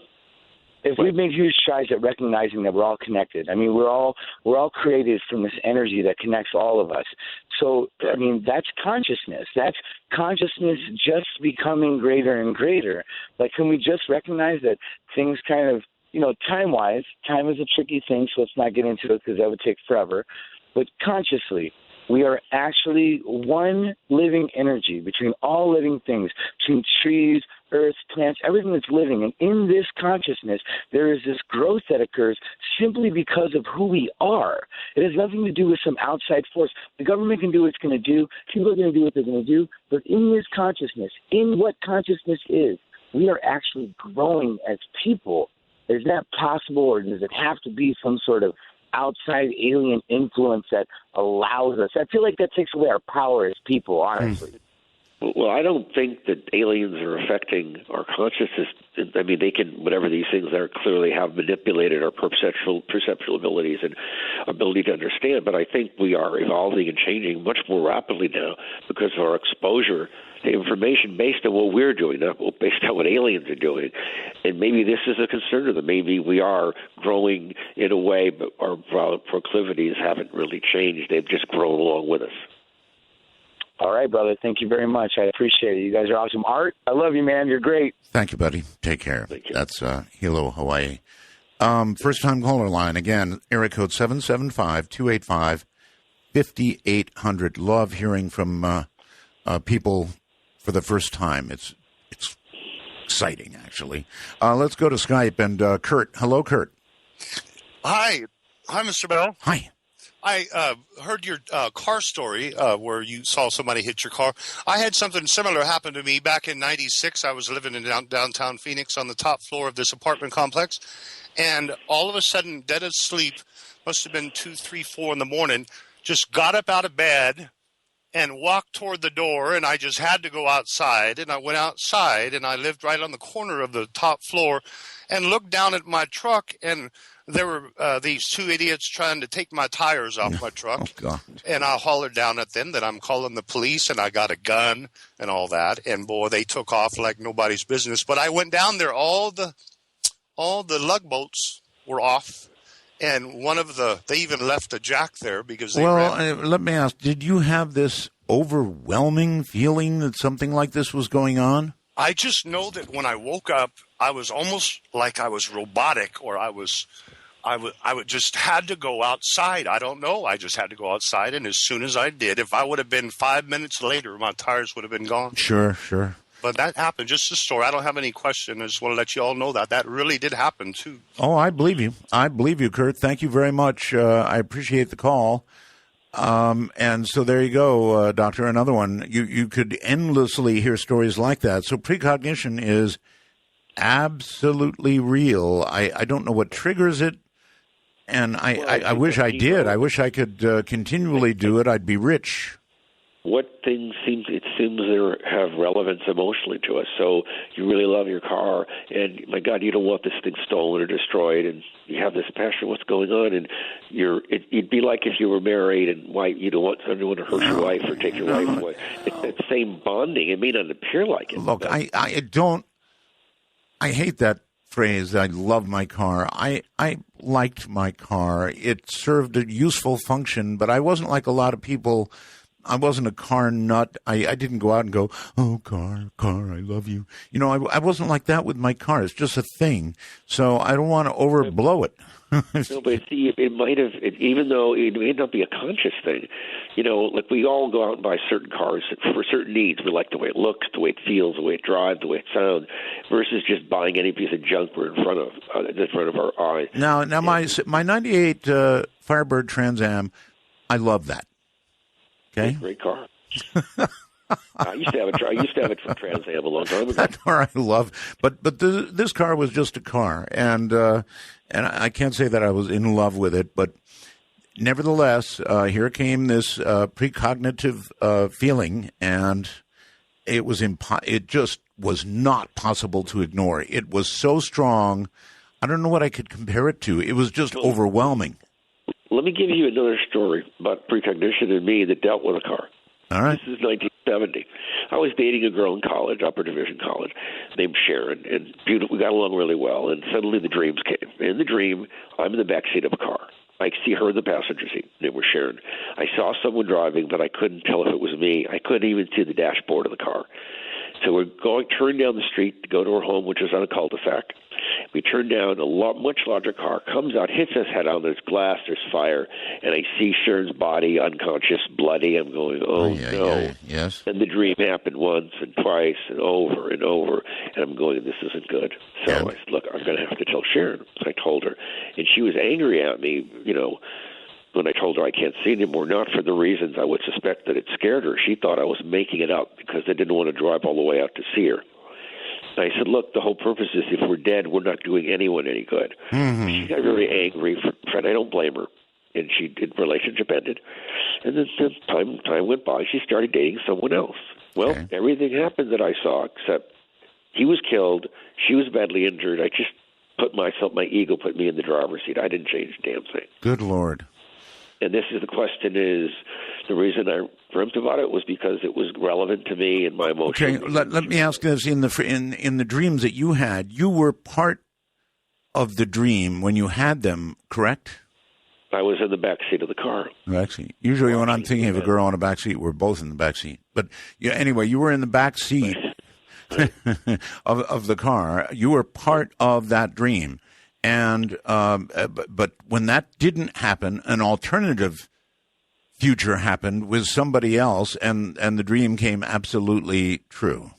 Right. It was my own ego put me in the driver. I thought, oh, my God, what's me? I'm driving because they're Sharon. I never saw me. I assumed it was me. I couldn't tell who it was. I couldn't see the person's face at all. Right. So I thought it must be me because I'm dating this woman. So if I don't date her anymore, the problem will be solved. I was wrong.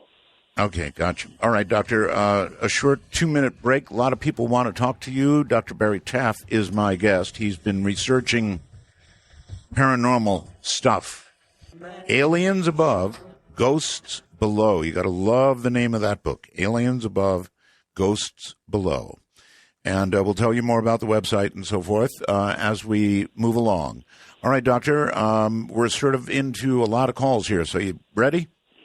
Sure. All right. Let's go to a first-time caller in Wisconsin. Hello.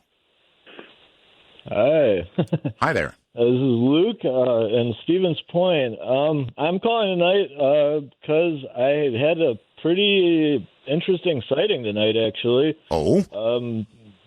More specifically, it was 3 circles, together that formed a rectangular shape.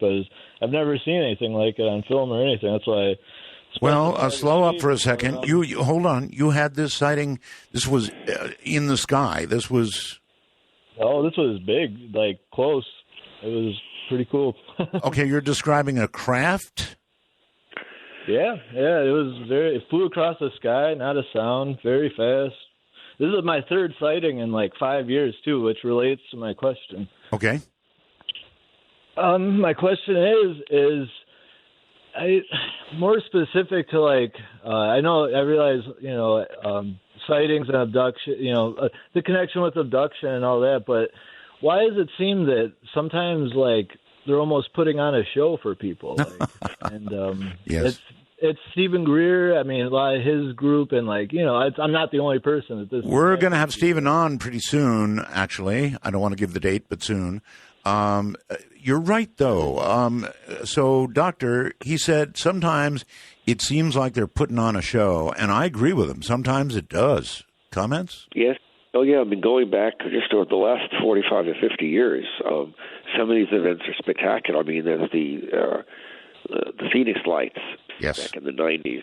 There have been other displays, which I'm sure you could look at. They're well-known. That are up on YouTube. And when you have a triangular craft, I'm a little concerned that it may not necessarily be alien because Lockheed Martin has the TR-3B, which doesn't propel itself normally. It has a magnetic disruptor engine called magnetoplasma drive. This is discussed on my website, and it neutralizes more than 90% of the inertia of the vehicle, which means very little energy can make it move very quickly and do things other vehicles can't, and it's completely silent. So all right, I'm out of the story relating thing, but I certainly had my own sighting of a monstrous triangular craft. And to prevent me from going on, Al, you're on the air on Skype. Hi there. Okay, so I just had a thought. So regarding EVPs, for example, sure. I've recorded my own, and it was that of a child. a very high quality EVP, a couple in one session, and I've heard many others which seem to be real. My question is, I haven't seen today any compelling evidence, any video evidence of poltergeist activities throwing things across the room. I would love to see that, and if these news stories of your guests saying that reporters visiting these haunted houses and witnessing this stuff, has any of it been recorded? And if not, could it be that these entities don't want us to observe them visually for whatever reason? Caller, let me say something quickly. I'm 70 years old. I've had a few that, of what I would describe as paranormal experiences, but that's over a span of 70 years. Now, what are the odds of a camera crew going out and catching, let us say, a frying pan going across the room, as Dr. Taff explained a little while ago? Odds of that, about a gazillion to one. But then why are EVPs so much more common then? Good question. Doctor? Well, I mean, first of all, EVPs, the whole point is you don't have to sitting around and wait. You do the recording and then play it back. So it's more at your discretion of when you're going to do it. When you go out and investigate cases of hauntings or poltergeists or whatever you want to call them, the chance of you actually being there when something happened and recording it to document it is astronomical. I've been on thousands of cases. We measure interesting things. We measure the people. We measure the environment. We ask a lot of probing medical questions, and we come to interesting conclusions. But the chance of us actually seeing it happen and have the camera aimed in the right place at the right time is astronomical. Oh, boy, and that's why when you have these silly shows that, every week they catch stuff, I'm going, come on. It's like, how many times can you win the lottery in a row? I have one more question. Has your guest ever heard of John Hutchinson, the Canadian physicist? Well, South Bay physicist. And he recently, last I heard, using his equipment, opened up some sort of portal where he claims that he and his partner saw shadow people. Really? Yes. All right. Do me a favor, caller, before you go, and then we'll address your question. If you have really good EVPs, send them to me. Would you? I will. Actually, my friends are musicians, and they digitized it from cassette to a high-quality digital form. You got very lucky. Excellent. All right. Please send them along. I'll play them Halloween night. In fact, that goes for all of you. artbell@knye.com. artbell@knye.com. I would love to have them. So thank you very much, Al. Look forward to that. Doctor? Yes, I know of Hutchison. I've seen videos of things that have happened, and the problem is, even though what he's doing is amazing and some of the results are amazing, he doesn't keep or hasn't kept really great notes, so he can't replicate what he's doing all the time, which is problematic. The question is he creating an electromagnetic environment that causes these effects to occur, or is he able to change the environment in such a way to allow it to occur? And he doesn't keep notes. He doesn't keep what he's doing, so he can't reproduce it all the time. Right. Which is the problem with all of this. If this stuff could be reproduced in a lab all the time, we wouldn't call it paranormal. All right. So were you referring to Hutchinson? Yes, Hutchinson. Okay. Yeah. All right. I've seen some stuff written, and I've seen some of the videos linked to him, and they're fascinating. But you can't do them all the time, so it's like, okay, well, where do we go? We go to Anchorage, Alaska right now. Hi, you're on Midnight. Thanks, Art. Again, a great show. The problem I have is you've gone so many places that I'm confused and nearly crippled. I'm going to try, okay? First of all, I want to share with you from the smoking experience. I smoked for 30 years and quit, and I think I had some kind of intervention. And just for what it's worth, I don't think you have a clue why you smoke, but if you saw what happened to me, I think at that time then you'd understand. Moving on, your listening audience, along with the doctor, needs to look at ECAT.com. I think they discovered a new form of fusion that's breaking the known laws of physics. And this is tremendously big. And there are all kinds of people working on fusion engines right now. You're aware of that, right? Well, I am, but in staying focused, it isn't me. I'm the messenger, and I've been tracking this now for 3 years. But if you'll just check out the site and make your own determinations, I can take you in a more depth place. But it's not. It's LENR, low energy nuclear reaction. But The players in this are very large, and I've been tracking. Just check it out and come to your own conclusion. We think he's going to breach in March, and our world is about to see an evolutionary leap in mankind's understanding of energy. Now, setting that aside, going back to Mr. Taff, some of your comments here. Dr. Taff, yes. Dr. Taft, I'm going to see if I can't wrap my mind around this, and then you can learn me up and put me back on course. And boy, I'm going to hesitate talking about UFOs, and I'd love to, but I'm going to hesitate. It seems to me that what you're suggesting to me, I think I heard a long time ago, and that is that everything is the consequence of competing thoughts. Everything, your hand, we understand, is the product of a competing thought. That thought is in a state of near energy without mass and has intelligence. The difficulty with that energy is that it has to consume to maintain its energy disposition. And if that's the case, what you're really talking about is a form of energy which seeks to find, and please help me through this, it's your fault I'm in this state of mind. Anyway, it seeks to find a relevant state of harmony, which then defines its state of being, which gives us an understanding as to how vast the wonders of it all is. And if that is the case, then we would be a mere amoeba on the floor of a jungle floor, given all the creatures that are there. We would be merely insignificant, but which takes you to the next step like a puzzle. Okay, well, we don't have a lot of time here, so if you have a question that evolves from this. The real mystery would be, and I'll shut this down, the real mystery would be who's holding the order of all of these manifestations that we call poltergeists and UFOs and humans and animals and plants and states of being. And I hope that wasn't too complex. It's a great show again, Art. All right, well, thank you very much. I'm not sure that I got all of that, Doctor. Maybe you did. The best thing I could say was the energies we know of in the universe, and there's only 4 types of energies we know of, are all exothermic. They emit heat. Right. Whatever this force is that is involved with the paranormal, not that mediates it with us, but the actual energy itself appears to be endothermic. Right.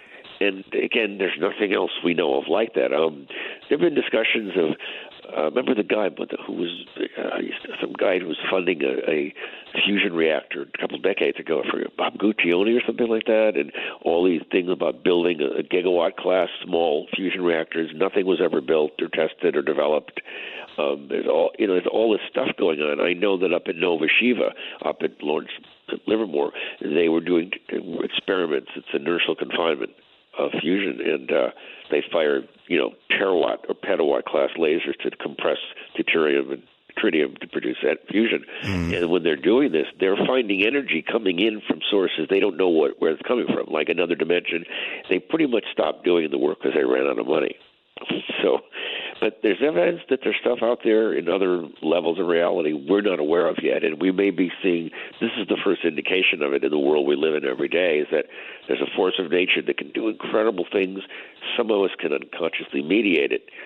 And if we can do that, what can't we do? All right, well, here's what I would say. Back in the 90s, when I was doing talk radio, and up through the early 2000s, I wasn't hearing people describing engines that they were working on that would get us not just off the planet, Doctor, but to other stars. And I'm hearing now, in this year and this time, all kinds of people working on these engines that will get us off the planet, and I mean really off the planet. And there's so many people working on it, it's like there's got to be something going on, because there are a lot of people working on these engines, various kinds of engines. I don't want to say fusion because propulsion can be produced in many ways. There are many people working. What I discussed on my website about building a warp drive engine has nothing to do with pretty much with fusion. It's using compressed Thank you. mercury Einstein-Bose condensate plasmas that are rotated at high speed, and they induce inertial there you go. torsion field and frame dragging, and they can manipulate space. Yep, I'm hearing all about that. Robert, you're on the air with my guest. Hi. Hi, how you doing? Fine. I was late coming to the show tonight. I heard what sounded like... Okay, again, you don't have a good connection, Robert. Can you hear me? I hear you, but you're kind of going in and out. Get real close to the mic. Okay, I'm as close as I can get. Okay, give it a try. All right, I came at the end of what sounded like the. I'm sorry, Robert. We're just not going to be able to get what you're saying. I'm terribly sorry, but we've got to be able to understand the question. Lakeport, California. Hi. Yes, good evening. It's Adrian Vance. Yes, sir. Friend of Barry Taff and you. We used to talk when I was at KDWN. Yes, sir. Yeah. Anyway, there's evidence for this cloud theory that you may have of human intelligence. There was a woman who died recently in India who was a mathematician who did once the 23rd root of a 201-digit number in 50 seconds, and it took UNIVAC 62 seconds. And the only way this would be possible would be if this problem had been solved somewhere and that there's like a library of all these things somewhere in space. You know what I mean? Well, they used to call that the Akashic Records long ago. And now, I would describe it as holographic space-time, where information is equally distributed anywhere. Everything is everywhere, informationally speaking.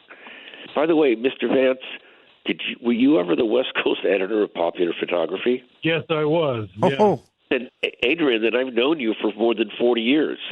Yes, right. Yeah. You were my chemistry teacher at high school. Remember? That is correct. My God, Adrian, it's amazing. And you analyzed our picture entity photo for Popular Photography back in 1976. That is correct. Yeah. Really? Wow. Okay, well then let me ask. You analyzed that photograph. We've extensively been talking about that photograph. What did you conclude? Well, I concluded that it probably was not a fake, but beyond that, I really could not tell very much. Well, I remember he said it was so strange. I said in the piece in the magazine that it looked to me like it was authentic, but I could not explain. It was just so strange that I had no explanation for it. Yeah, we gave him the negative. He examined it, and he said, I remember you said that the lens of an SLR camera would prohibit such an image from occurring, and you said you have no idea what made this. But the negative was untouched. There was no alteration of the negative. Remarkable. If I may ask, since you're an expert in this area, how do you make a determination about whether something is real or fake? Well, there are methods that you can use in examining the image under a microscope and so forth, and you see whether or not images appear to be layered. Okay. But an awful lot of it is just intuition. If you are used to producing it, I was in the business of making, special effects, fake images. So when you do that, you learn how these things look. Yeah. Well, how they ultimately look on film, and they have a certain characteristic. Their edges and so forth that you look for. Well, when you look at a picture where there's a question, and you don't see that kind of overlapping in one thing and another, then you have reason to believe that this is an authentic photograph. Okay, well, you mentioned a negative. So obviously it was on film. It was quite a while ago. I would imagine much harder to fake. We live in an era now where I don't know if you've been to the movies lately, but they can do things that are as real as real. Well, I'll tell you, photo analysis is over as far as authentication is concerned, because the digital things, as you say, thank you, the CGI work is just simply so incredible. There's no way that you can say with any authority that it's fake. Exactly. Yeah. So we live. It's kind of too bad. It's kind of a shame because it is too bad. There was a day when you could say, it's a fake, and you could prove it's a fake, and now. What do we do now? Well, I'll tell you, Art. I have an idea about the whole UFO thing. I've written a couple of books about UFOs, but the idea that I have is that these things are not really from outer space; they are from another time. It's as good a guess, frankly, unless you want to enlarge on how you know that. It's as good a guess as another planet or another system.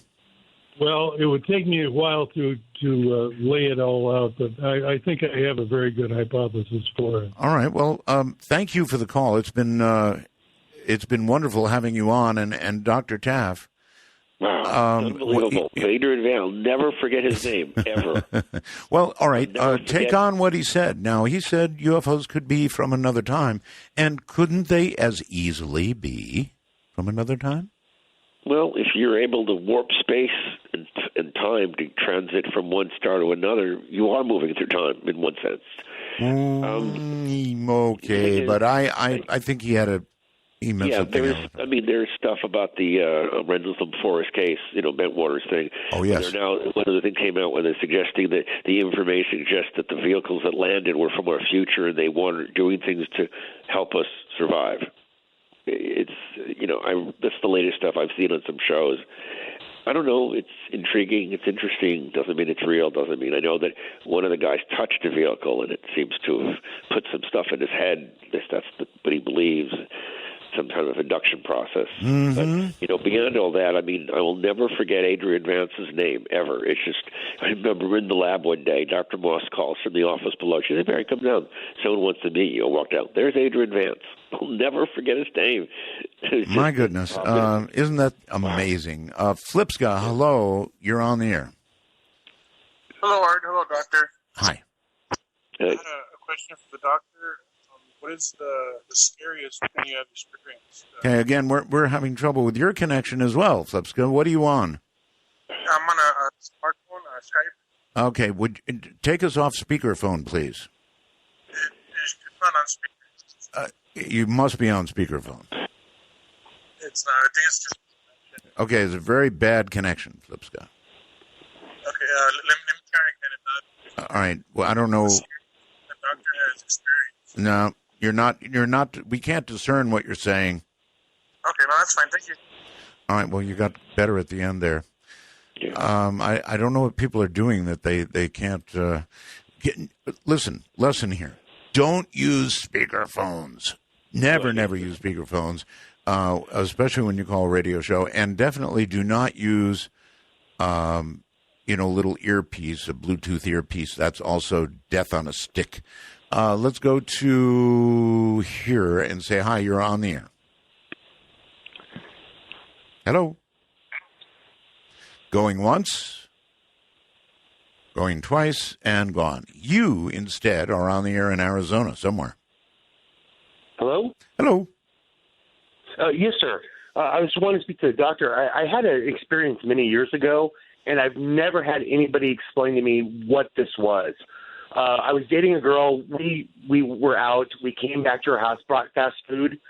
She went outside, and I'm sitting there on a couch, and literally the bag turned sideways. The hamburger comes out of the bag in front of me and starts to unwrap. And I asked her about it, and she goes, "Oh, that's Bob." I'm like, "Well, who's Bob?" "Well, he's a spirit that's been following me forever." When we got married, and she was gone quite a bit on the road, at night, every night while she was gone, there'd be a glow in the corner of the same room, up like in the corner, almost like a hive. Can we go back for a second? I'll call her to the burger. I want to hear that again.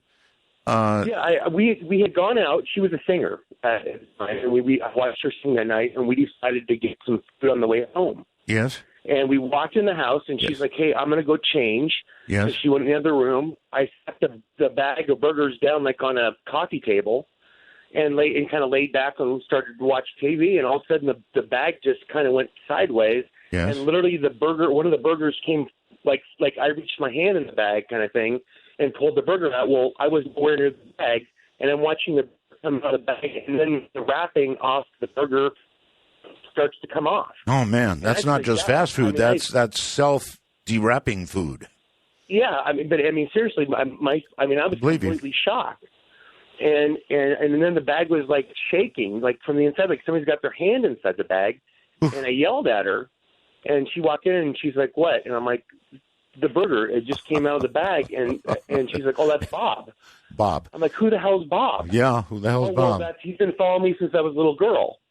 But every time she was gone, this glowing ball of energy would sit in the, and I tried to debunk it. I checked to make sure it wasn't, lights from a different house. Yeah. I blacked out the windows. I blacked out the doors, and the ball would still be there. Every time I would take out a camera to try to take a picture of it, it would go through the wall into the next room. Like go into the next room, try to take a picture, and come back into the other room. It did not want to be photographed. When we got to arguments, I would feel like we had a huge fight one time. She walked outside. I started to walk out into the living room, and I got thrown.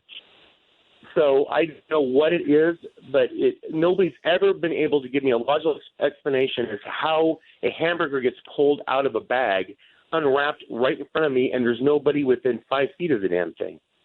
Doctor? Well, first of all, how long did it take for the hamburger to come out and unwrap itself? Was it like it would have been no different. It would have been, seriously, in all seriousness, it would have been no different if you reached into a bag, grabbed a hamburger, and unwrapped it. It was that quick. So 20 seconds, 15, 20 seconds, 30 seconds. I'm thinking, how can this? There's no way. I'm the one that carried the bag in. Yeah, he's asking you how long? 15 seconds, 20, 30? Oh, no, 20, maybe 20 seconds. Maybe. I mean, it was just like somebody was hungry and they wanted to get to the food.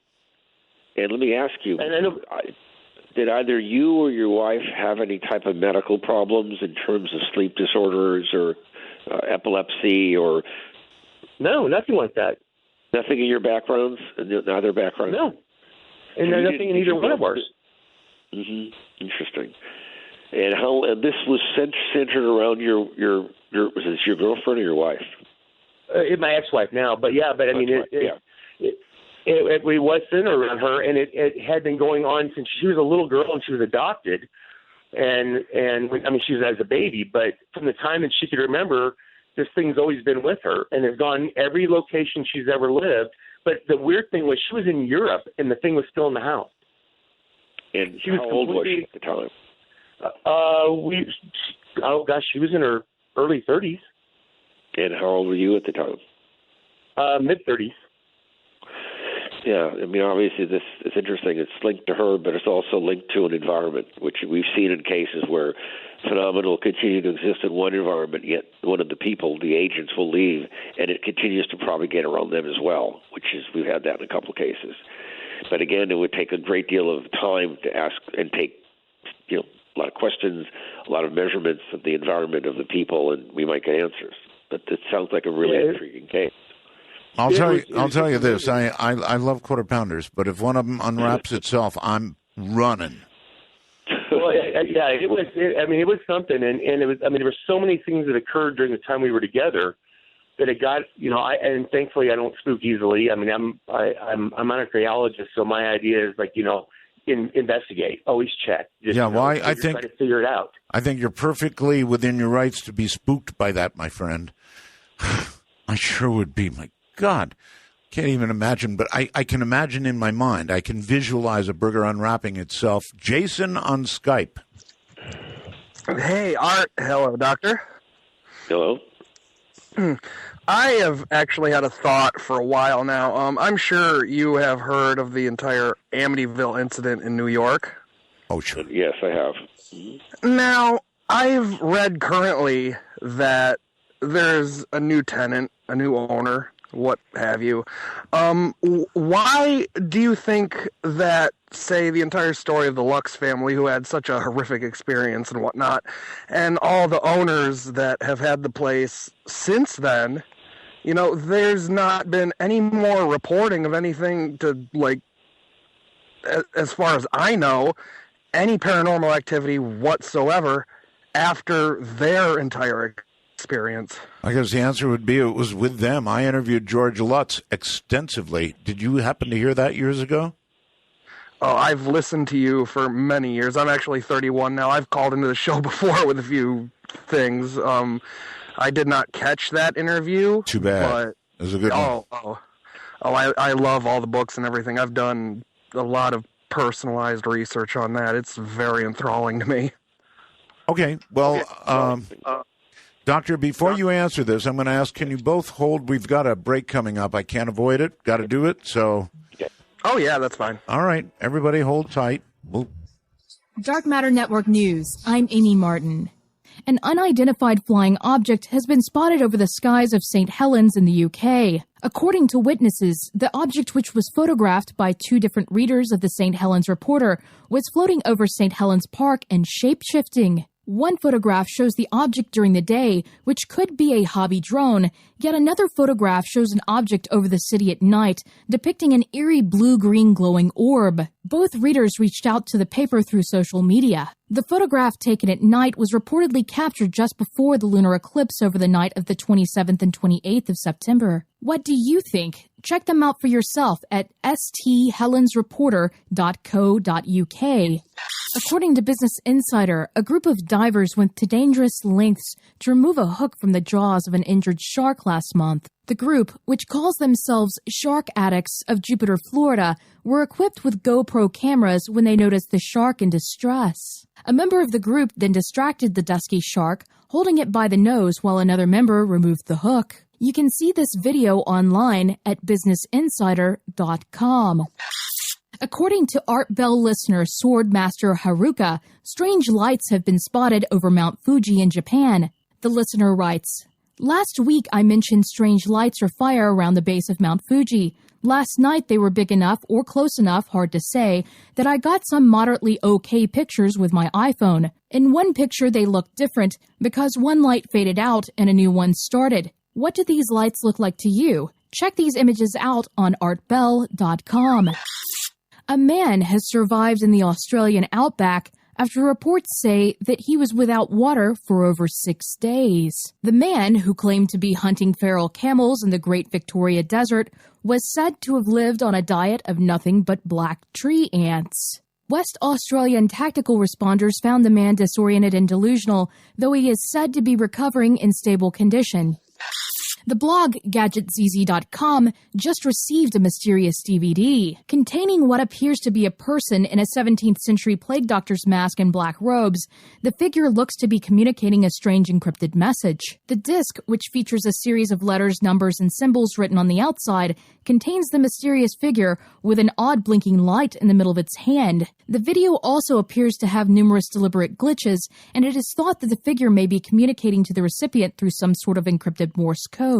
The DVD menu also features an image of human bones. The blog claims that the disc arrived from Poland and is reaching out to readers far and wide to help disseminate the code. Have a strange story or a news tip? Email amy@artbell.com. This has been Amy Martin for Dark Matter Network News.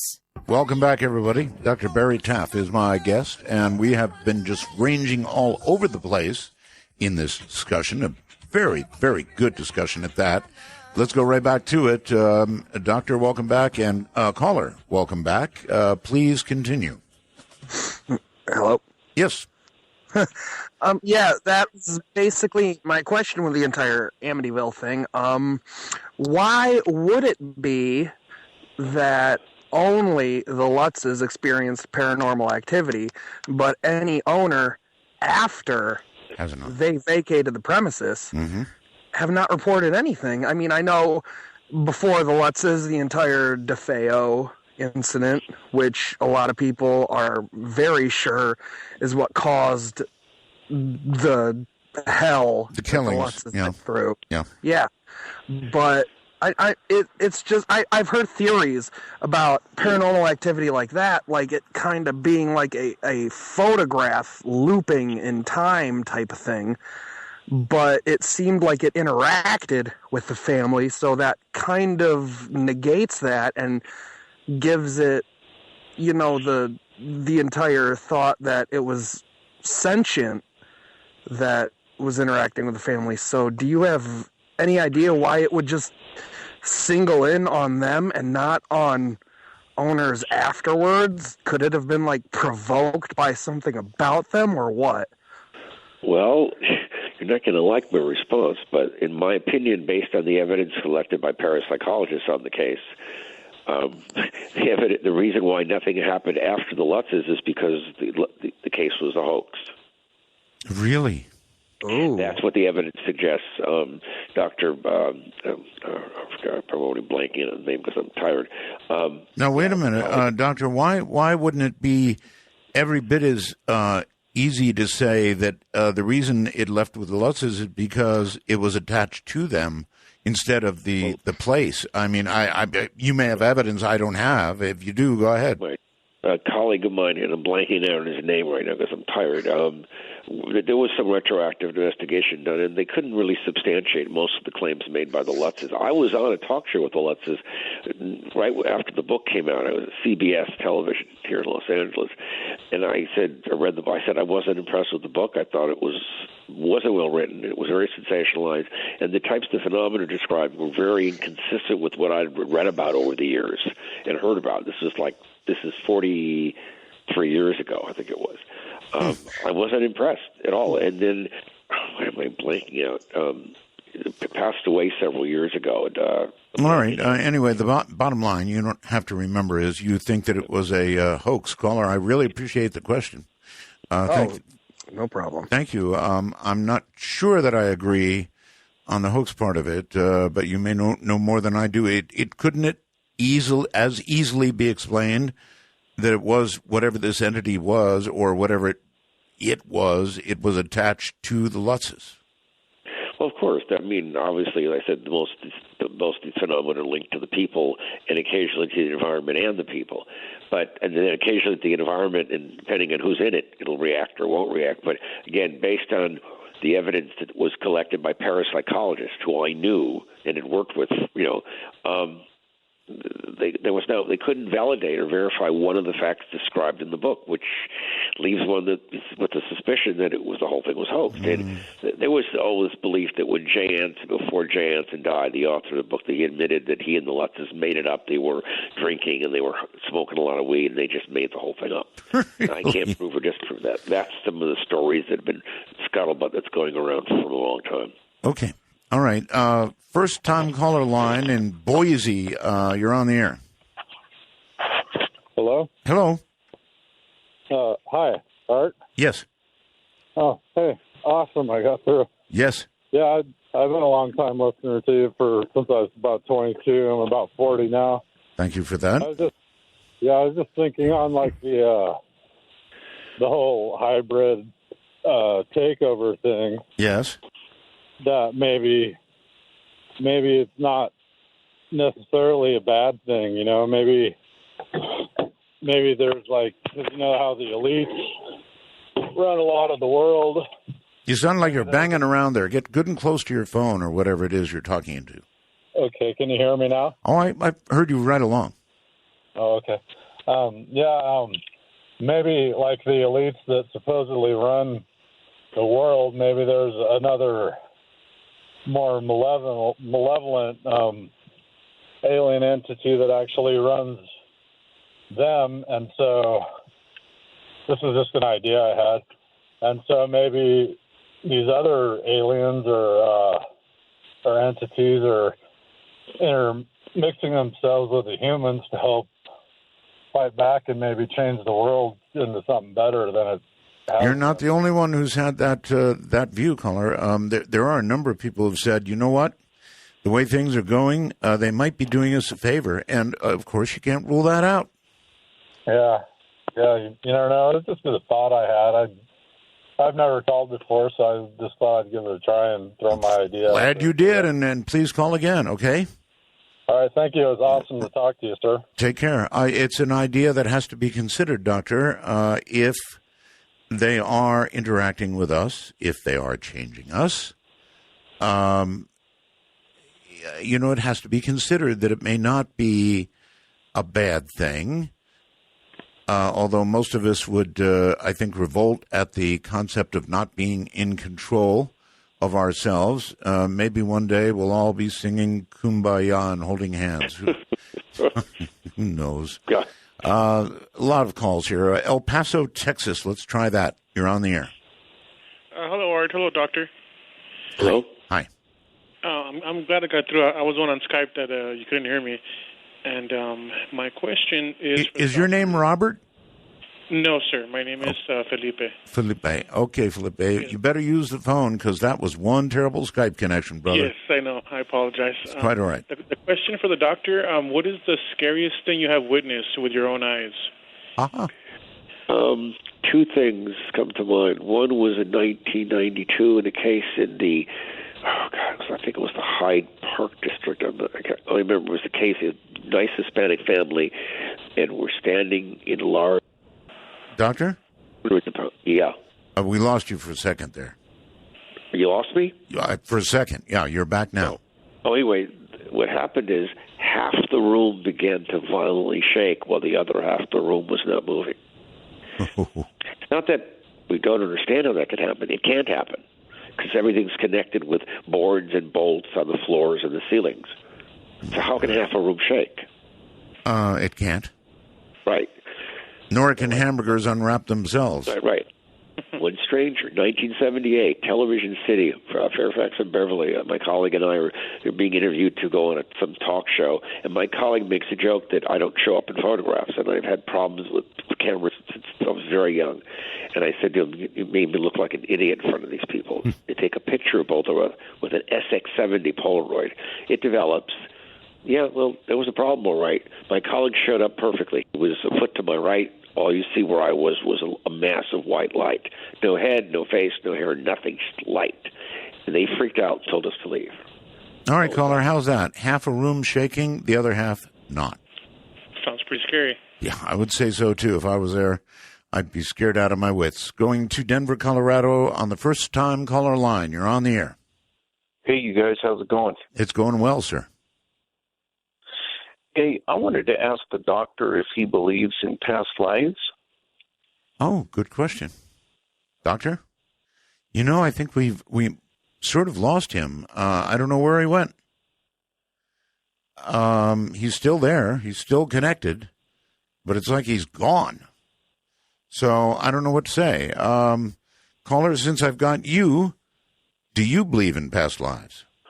I think I do.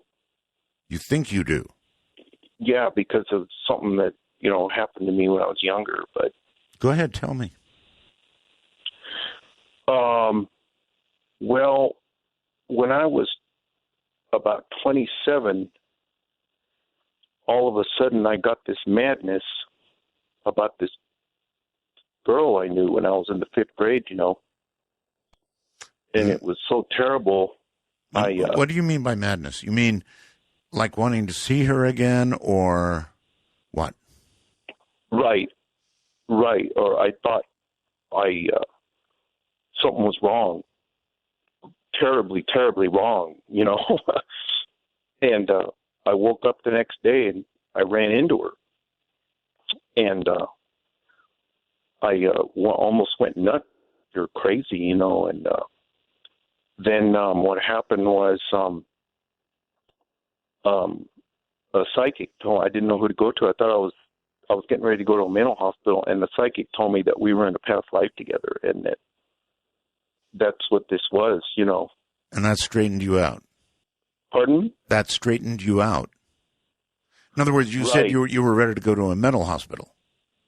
Right. Yes, sir. That gave me an explanation, as to what this this madness was, Right, an obsession, I guess you would call it. Is that a fair word, obsession? I guess you could say that. Uh-huh, I did. All right, well, thank you very much. Very interesting, and I would like to say something. And by the way, we've lost the doctor. I can't really dial him back up right now in the middle of a show or in the middle of the last minutes of a show, but I am very, very interested in the possibility of past lives. I have no idea whether it could be or is, but I have this feeling that there is something to it. And I've sort of looked into it more than you know, and it's something I would like to get some guests on. Let's go to Fallon, Nevada. You're on the air. Hello. Hello, Art. How you doing? Fine. I lost my guest, unfortunately, but yeah. Well, my question was going to be for Dr. Taff. I believe he was involved in the infamous entity case. Oh, he explained it. Did you hear the beginning of the show? I did. Yeah. Okay. He explained the whole thing.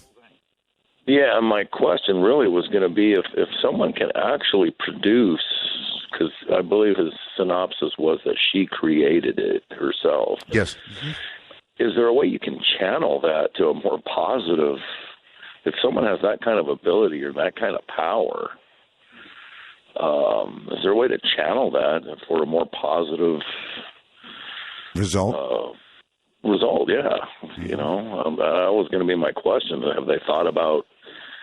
Well, it may not be. It may be, sir, that if somebody is producing so much energy, so much, in this case, negative energy, it's like asking them to suddenly be a happy person and make something jump up and down on the table, you know, to excite people instead of doing this negative stuff. And I don't see how that would work out. Yeah, I was kind of basing it on there was some mental conditions going on as well. So, okay, that's what going to be my question. Okay, well, I'm sorry. That's the best answer I can offer. I don't think so. George on Skype, it's your turn. Hello. Hello. Going once. Going twice. And gone. Let's go to Little Rock, Arkansas. Hi, you're on the air. Hello. Hello. Art. Yes. Just wanted to make sure it was me. It's you. Okay, thank you. Well, I had a question for the doctor also, and I wanted to ask him, maybe you can if you get a chance. He said he had a lot of out-of-body experiences. Mm-hmm. Well, I had one. It was a long time ago. And how it started was I was just sitting in my living room, and I just sort of kind of went into a trance stare at my curtains on the wall. Yes. And all of a sudden, I heard a voice saying, I am that I am. And this happened a few times. And then I sort of had a reaction that I can either go with this or say no. And I said, I'm gone. I'm going with it. And the next thing I knew, I was leaving my body.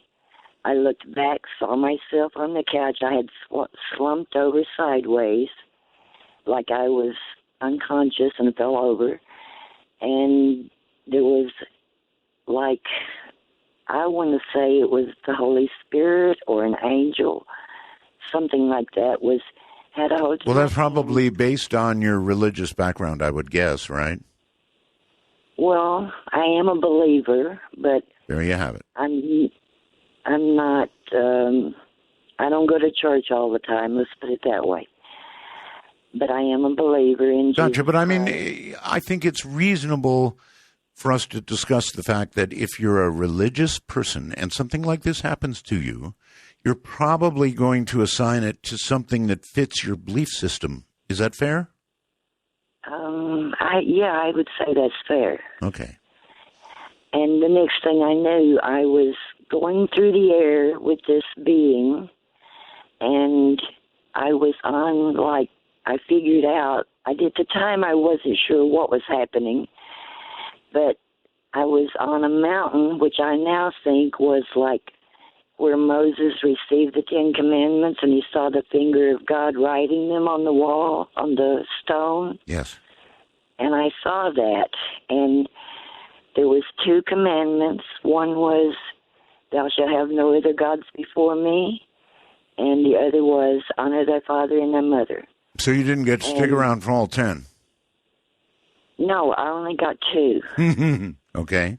But it well, went that's on. not just you. That's a lot more than out of body. I mean, that is time travel. That's all kinds of things. And I'm sorry we don't have time to go into this because the show is actually ending. And so I would like to say thank you to Dr. Taff, who I didn't have an opportunity to say goodbye to because he just disappeared. So I'll call him back and we'll touch base. But he just, I don't know. He was gone. All the phone lines are full, plenty of people to talk to him, but the doctor just vanished. I don't have a frequent chance to do this. I want to thank my team. And all of, this show doesn't just happen. It is a team effort. So Telos, Joe Talbot, my buddy here. Thank you, Joe, for the wonderful audio. Keith Rowland, my webmaster. Heather Wade, my producer. Stream Guys, LV.net. Sales, Pete Eberhardt. TuneIn Radio distributes us to many, many, many, many. And, of course, Amy Martin. She's our new news lady, and boy, what a job she does. My goodness. So that's it, folks. Have a great night. We'll do it again tomorrow. I'll call the doctor and say, sorry, we got discombobulated there. Through all the time zones. Good night.